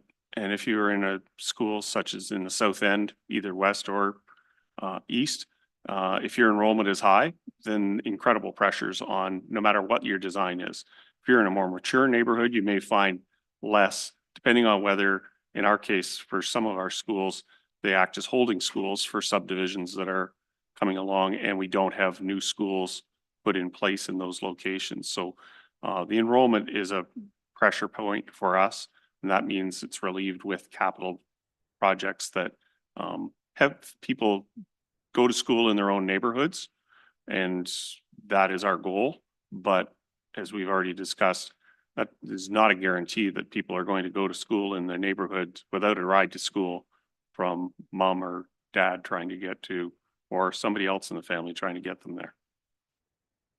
Thank you. Metal, do you know maybe the letter that I was referring to around the provincial funding? If I got that wrong, I apologize. Yeah, I believe the last call for funding for schools there was a piece that was identifying schools provide more modern approaches inside of high-density buildings in urban areas or co-location between numerous schools, school boards, et cetera.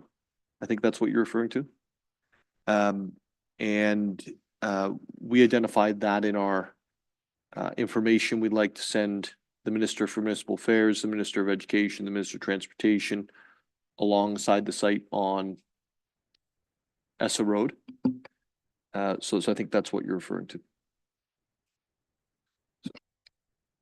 Thank you. So yeah, I was trying to find the document, but because it made me think about that. Just I'd like to think of some hope in the design of schools that we can make them work better given the parameter of today. So thank you. And maybe, maybe final comments, more of a comment than a question. Thank you, Chair Morales, for the time and consideration. It is that as a municipality, we're being asked continually to more efficiently use the land that's available, and the answer is generally going up. So maybe it is a question. Elementary schools have generally been, in the generation that I've been in, a single story, but we know historically there have been 2 stories that a couple of them have been torn down, King Edward and Prince of Wales. Is there a move to your comments about lack of land? Is there a move to our moving elementary schools to going up and starting to have them be more than 1 story? Is that one of the potential options for design? We do have, most of our schools are 2-story. We have 1 3-story, and I know the public board has many 3-story schools in the city of Barrie. So we're not adverse to going vertical, but you do pay a premium. Once you exceed 2 stories, then you get into structural premiums. So now you're into government funding again, right? So there's always reasons why we're kind of working with what we're working with, right? Yeah, I can confirm that, yes, we are maximizing the size of schools that we are putting on these 5 and 6 acre sites, which then the more volume of individuals that you put onto that site, the greater a volume of students and traffic that are going to be coming to that site. So it all goes back to the previous comments with regards to volume. Volume is the big pressure. And maybe if I could just add, one of the other things that we're both dealing with that wasn't something that we dealt with previously is once the Ministry of Education took on childcare, now we're also including usually 2-3-room childcare. So that takes up more footprint on our site and brings in more traffic. Fortunately, the traffic usually isn't coming in and out at the same time, the peak times for the school. But it does end up taking up more footprint to the building, and it comes with some challenges around traffic flow as well, because they need their own specific access and all the rest of it, the dedicated parking and all the such. So once we did take on childcare, it created a little bit more stress for our sites as well.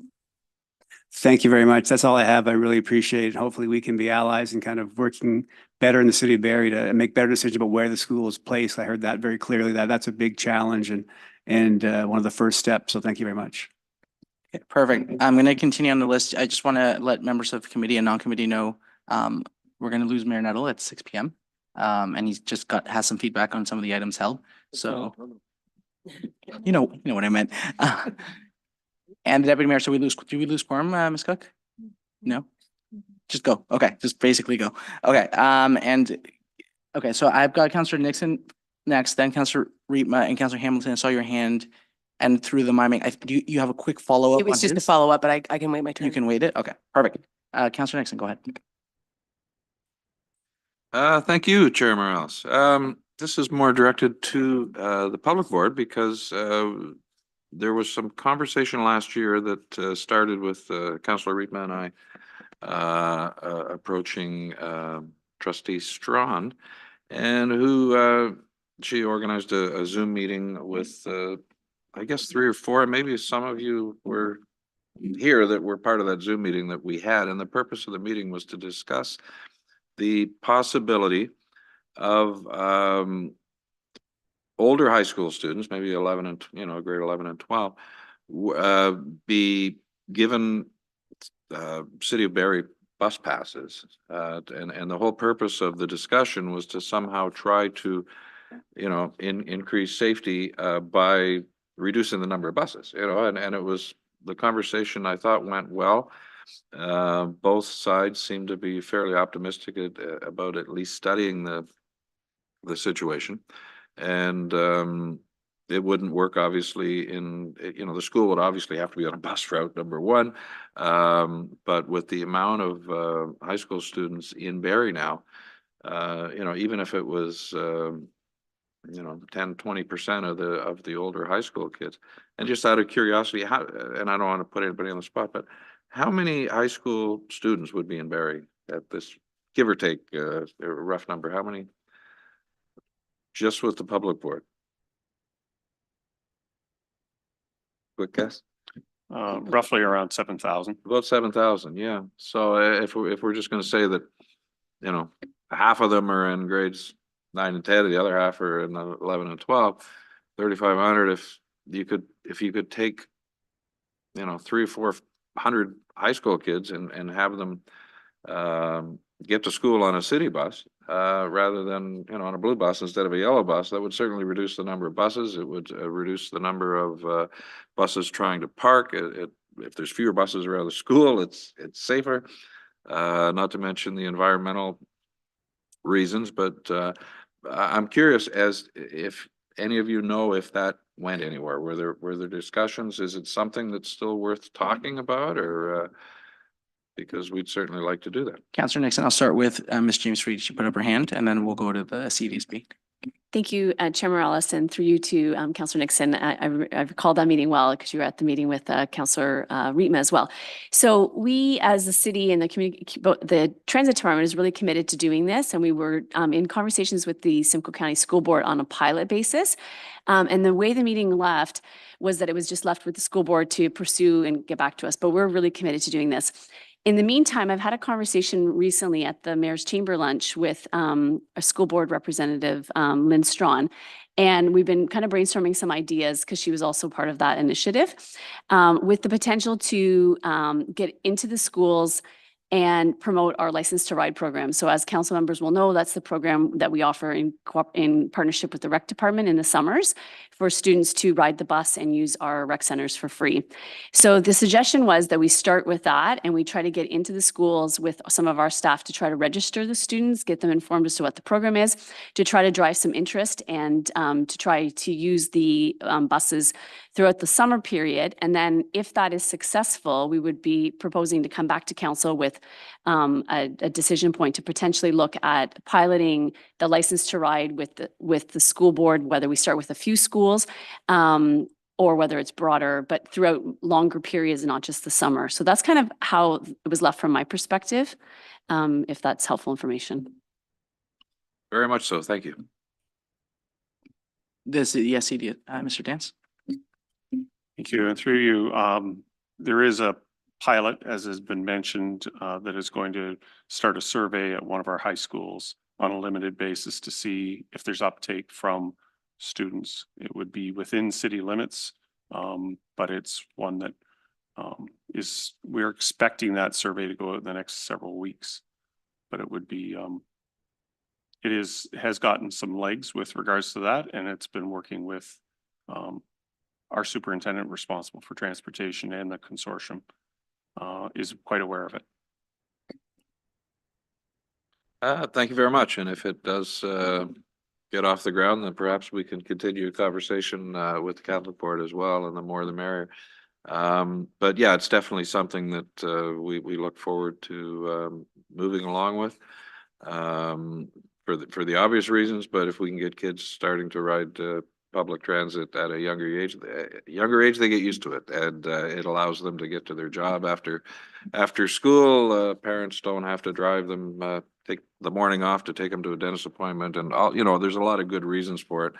Not to mention the blue buses run on snow days, so there's definitely some advantages. So thank you very much. Thank you, Councillor Nixon. Councillor Rietma. Yeah, thank you, Chair Morales. And I would really very much encourage both organizations to carry on and have a good hard look at how we could implement using the city buses, because I think that's a win for everybody. And first of all, I mean, I must say, it's great that you're here, and it's great that I hear that there's some good communication and good working relationship between the city and the school boards. I think you are a big part of the city. You know, there's a whole lot of kids go to school and a whole lot of parents are concerned about safety. And so I guess my first question is there I hear that people talk to each other, and I understand that. But do we have a sort of at the staff level kind of a formal, I don't know, meeting once in a while with the school boards? Like, is that something that is ongoing, formalized? Through you, Chair Morales, to Councillor Reitman, absolutely. We have, I think it's around quarterly, I think that it is, that we connect and we go over all sorts of different things, development applications, hot topics, anything that the school board wants to bring to us. Great. I'm really glad to hear that. I think that's something that helps build relationships, and that's important. I have there's one thing that in my ward, Ward 1, that I have never understood. And perhaps you can help me with it. We have, I'm thinking of 4 schools: St. Monica's, Steele Street, Codrington, and Johnson. And all of them have the drive-by, drop-off zone, if you will, the kiss and ride. 3 of the schools don't use them. And the only one that does is Johnson Street. And is there some sense as to why you use one and you don't use the other 3? Like, I'm just wondering if there's something that you could help me understand. I can start. I think I'd have to take that back. I'd have to go and talk to the principals themselves. A lot of that is determined by the administration itself. Some of it is also the design of the site as well. All 3 of those schools you mentioned, they weren't initially designed with a kiss and ride. That would have came later. They're of a vintage where it wasn't necessarily a thing. So those are the 2 main reasons. Other reasons can be yeah, and size of school, what the population is, behavior of that specific community. Go ahead. Being the ex-principal of St. Monica's, I can say the kiss and ride at St. Monica's is active. We do use it every day. It's the communication strategy out there and basically saying to the parents, it's a kiss and ride. It's not a parking zone. And doing that whole reinforcement is part of the issue. So we've assigned staff to supervise the kiss and ride and directing the traffic, doing the mapping and everything out there. So it is active. We do our best to enforce, but again, it's volume and compliance that we're dealing with mostly. Mr. Chairman, if we could only change public behavior, it'd be a whole lot easier to deal with. I have just one other question. We're going to next year rebuild Codrington Street right in front of the school. And the design is being worked on now. Do you have any advice for our engineers when they're rebuilding that road in front? And I guess connected to that is, during the design process, are you connected to our engineers as they do the work? We have had conversations with regards to servicing and connections and whatnot. As far as advice we would give them, I think we would rely on our traffic engineers to speak with the engineers involved in the project. Councillor Hamilton. I'll be short and sweet. I'll change my questions to comments, and through you, Chair Morales. First of all, thank you for coming and sitting here for 2 hours and being blasted with questions. I do think this is helpful from a learning standpoint. I do worry that we actually haven't accomplish much other than us around the table have learned a lot. I don't know if I can go back to my residents and say, yes, we're going to do A, B, and C. So I do hope I understand you meet with staff on a quarterly basis, that we can come up with some clear actions. Like for me, when we're talking about the foot patrollers, I know it's complex, but rather than excuses, like what are the solutions? What are the options? And some schools do it well, not foot patrollers, but have one school in my ward that has a kiss and ride program. And it's like your school, the principals out there in Invest, the vice principals out there in Invest, the teachers are out there, people are in and out and it's smooth sailing. And I don't have any safety issues there whatsoever because there's teachers present, adult presence directing the flow of traffic. Where's the accountability for every single school to be conducting that? What are the expectations of the school? So that to me is missing. So I hope this conversation can continue. I hope we can come up with some really clear solutions that we can get behind. I appreciate the offer of coming every 8 months or something here, sure, to learn, but to me, that's not enough. I love the idea of a work group. So I would again encourage the safety committee, if there's some tangible items we can actually pull from this to say, let's get a work group going. Let's identify 1 or 2 things that we're all going to sit around a table outside of these quarters and actually come up with real ideas and not just finger pointing and we can't do this and liability and no cost. There's things we can do. Let's figure it out. And lastly, maybe that's it for now. I'll leave it there. Thank you. I regret not going to you first. Thank you for that, Councillor Hamilton. So there's no motions, there's nothing to receive. There wasn't even a presentation. This was just a brainstorm. Okay, so thank you for your time. Go ahead. Part of what you had indicated is looking for some direction possibly from the city where you can support the school. One of the things I, as a principal, really appreciated, I had been in regular contact with your transportation people and worked through the bus transportation pieces and the plans that the city had done in organizing field trips. So you can get on city transit, go to a facility, like phenomenal work. I have to say thank you for all of the work with that. One of the pieces that I was struggling with as a principal is I got the bus passes, right? So we get 3 bus passes. We can take an entire class and a teacher on a city transit to do a field trip. But we're asking staff who may not live in the city of Barrie to go on transit that they've never even experienced. And then we're wanting to encourage students to get on transit that they may never have been on before. They're newcomers into our community. So one thing that perhaps the city could work on with some of the Barrie schools is perhaps organize a city bus to come on site during the day and allow that opportunity for staff and students to get on a bus, perhaps go on a little field trip as part of an exercise and experience within the city. So I think that would be a really great exercise for staff and students. Invite parents, let them experience that as an exercise. It may open the door. Okay, perfect. Thank you for that. And again, thank you for attending. I'll just make some very, very quick comments. This might be a school issue, but you see this a lot between governments where an issue falls into that no man's land. That kind of like, no, that's the feds, that's the province, that's the municipality. So this is what's kind of happening with this issue. So I think most of us, if not all of us, know that. So no one is inherently blaming either school board. No one is doing the us versus them. So while I definitely want as many outcomes as Councillor Hamilton does, and a lot of people do, I think this is a good way to start. Nurture those relationships, as the mayor said, move forward, but specifically for the outcomes. Not to say that we did the meeting for us to be able to put in our newsletter, tell our residents, but to show like, hey, we tried this and it failed. Like failing is not bad if you either learn something from it or you're giving an honest effort to try to do that. So I know that we definitely, that our goal is to move forward and ensure that we can kind of have that outcome. Mayor Nettle, go ahead. Yeah, I think, Mr. Chair, that you're dead on.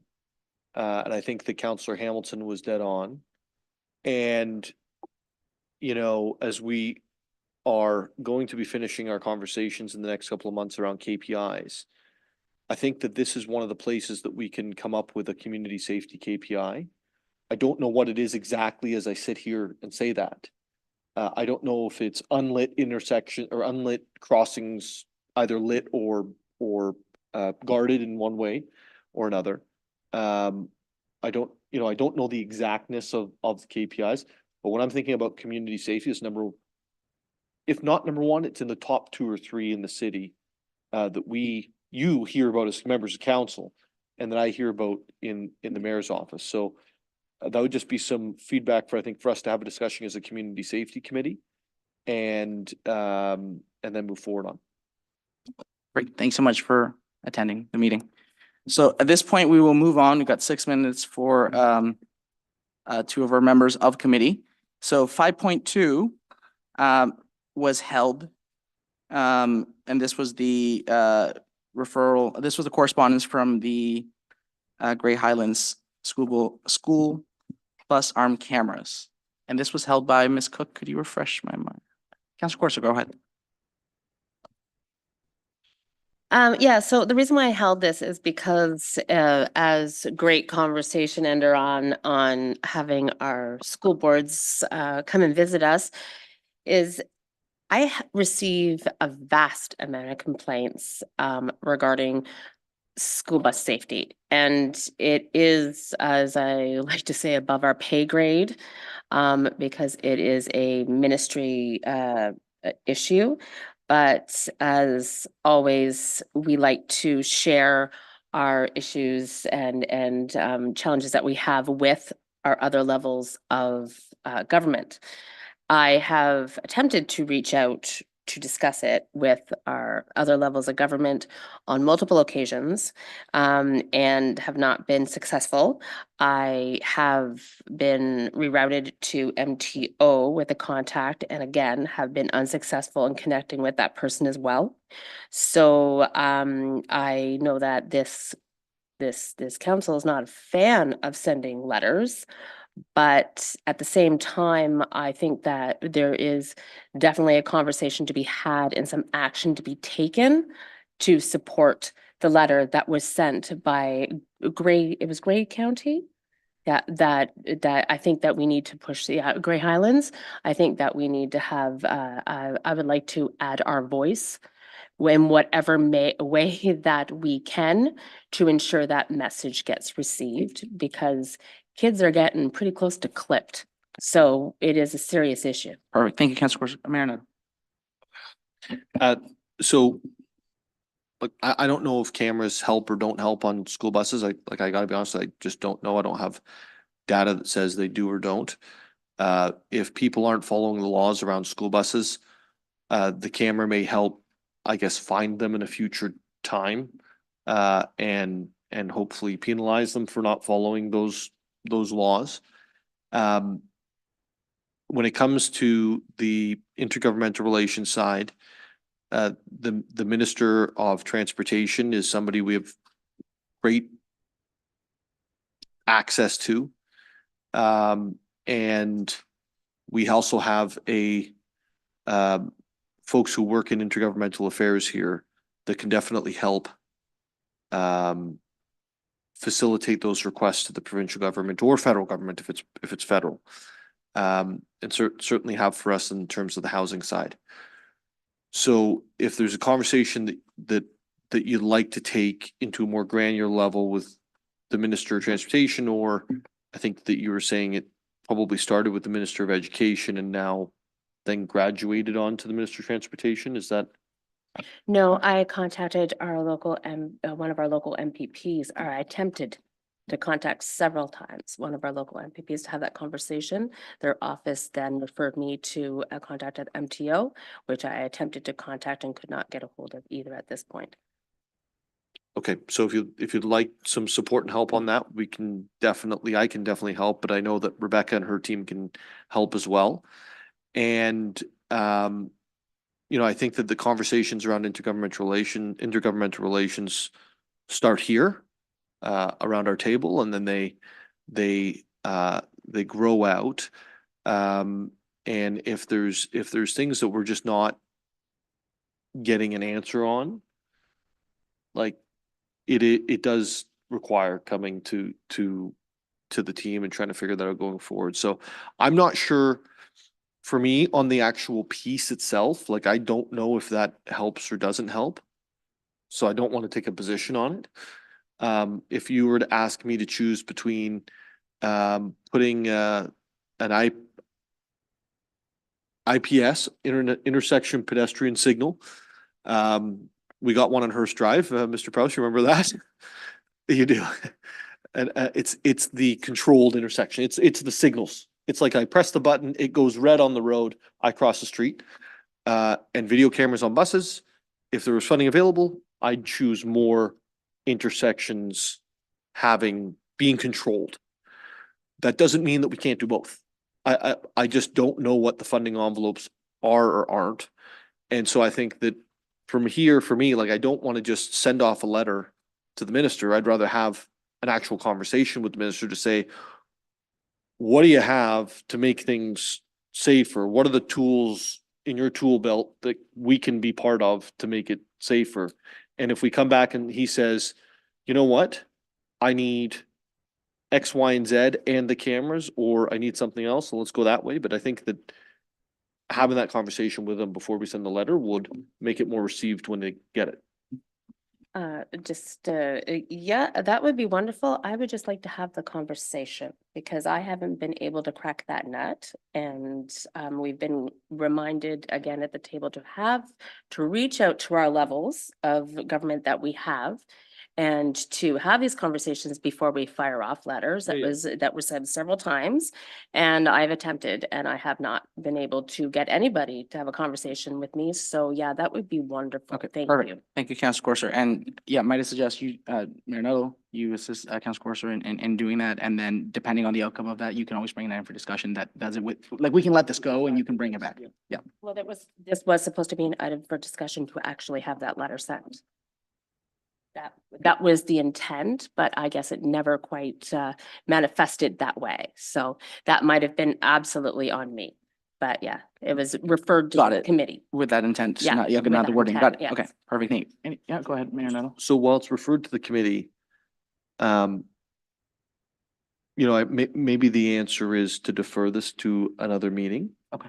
And in the interim, if we don't make any headway, then at least we've called the right numbers or emailed the right addresses. Okay. If that makes sense. Yep. Could I have a defer motion to the next community safety meeting from a committee member? Also move.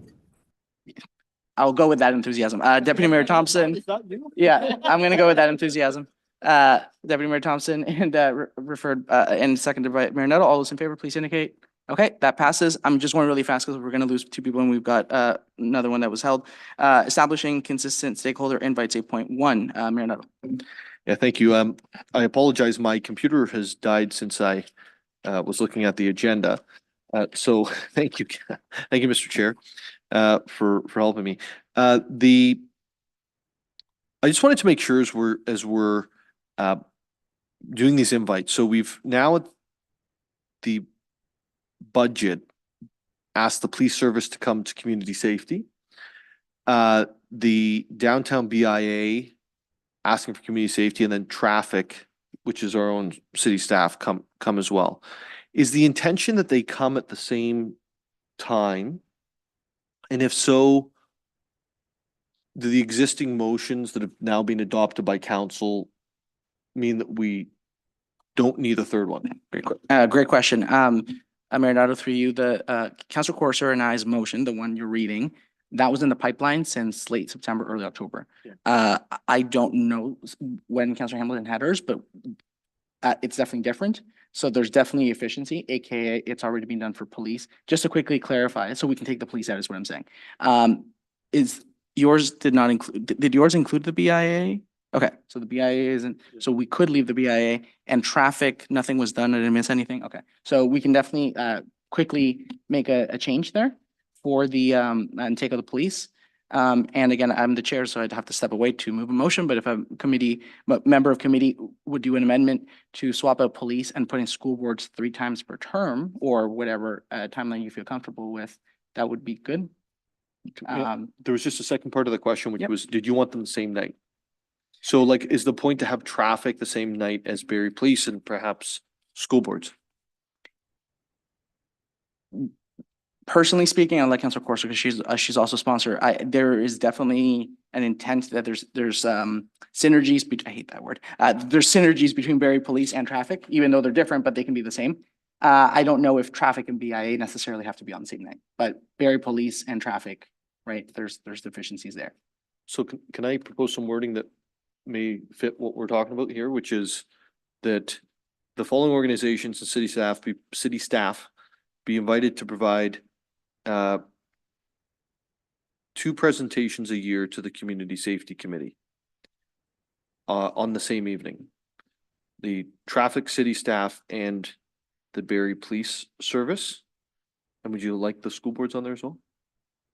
There would be efficiency with As the school well board as, traffic, yeah. as well as the school boards. And then that would be A, and then B, that the downtown BIA also be invited to provide 2 presentations per year to the Community Safety Committee on a different evening. Perfect. As so read, any members of committee have any questions? Go ahead, Councilor Corson.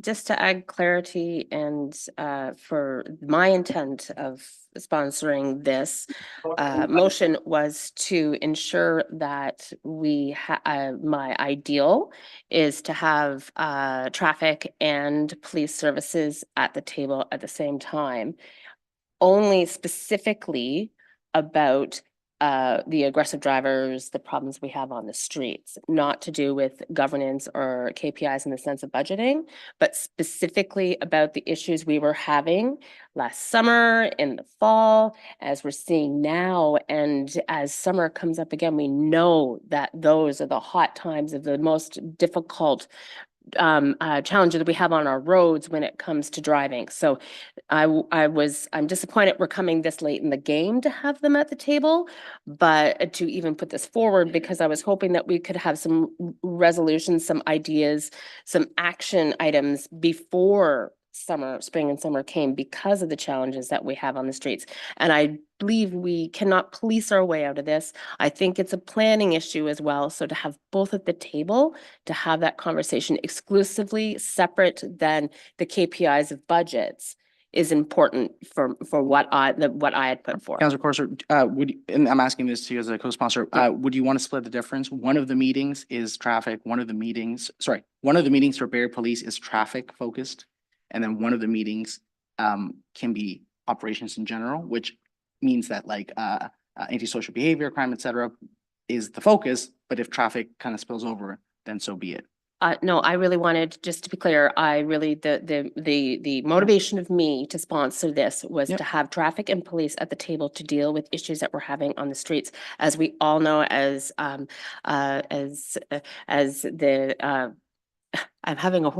so sorry. The communications sent out a letter, like a press release today, today, that we are having a lot of issues right now. So I really wanted something very specific, very public, very open. So let me clarify about splitting the difference. Would you be amicable, and it's okay if you're not, but would you be amicable if one of the 2 meetings that Barrie Police and traffic have to come to is for traffic? Yes. One of the meetings per year, and then the other one can just be for Barrie Police, can be other issues. I would like to have, if possible, the priority right now be traffic. Okay, so I think that answers your question, Mayor Nuttall. The motion does not have synergy with Councilor Hamilton's thing, and then Councilor Hamilton's thing will be its own focus on operations.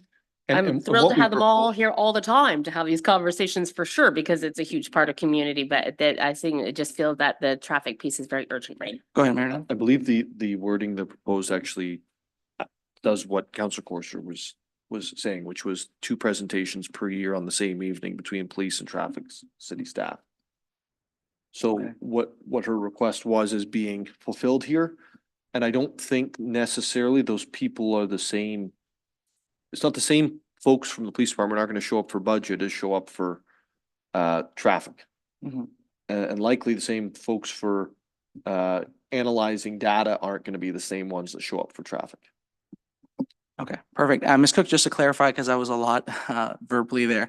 I think, so we're going to stick with what's printed, but the school board is going to be added to that, and they're going to do, 3 times every 4 years. So essentially one of those meetings, 1.5-ish every year, we're just going to align and make sure the school board comes on that night. Perfect. Okay. Any other questions or comments? Nope. Seeing none. All those in favor, please indicate. Okay, that passes. Ms. Cook, was that the only item held? Chair Morales, I did not pick up on this at the beginning of the meeting, but Councillor Nixon held the next item. And he can't because he's not a member of the committee. So my Perfect. apologies for not picking up on that at the beginning. of the Love it. That's on me. Don't hold items you're not a committee. That's okay. So it passed. You could speak to it at general committee. I did let you. You're right. So all items have been approved at this point. So we will adjourn at 6:09 PM. Thank you. Thanks, everyone.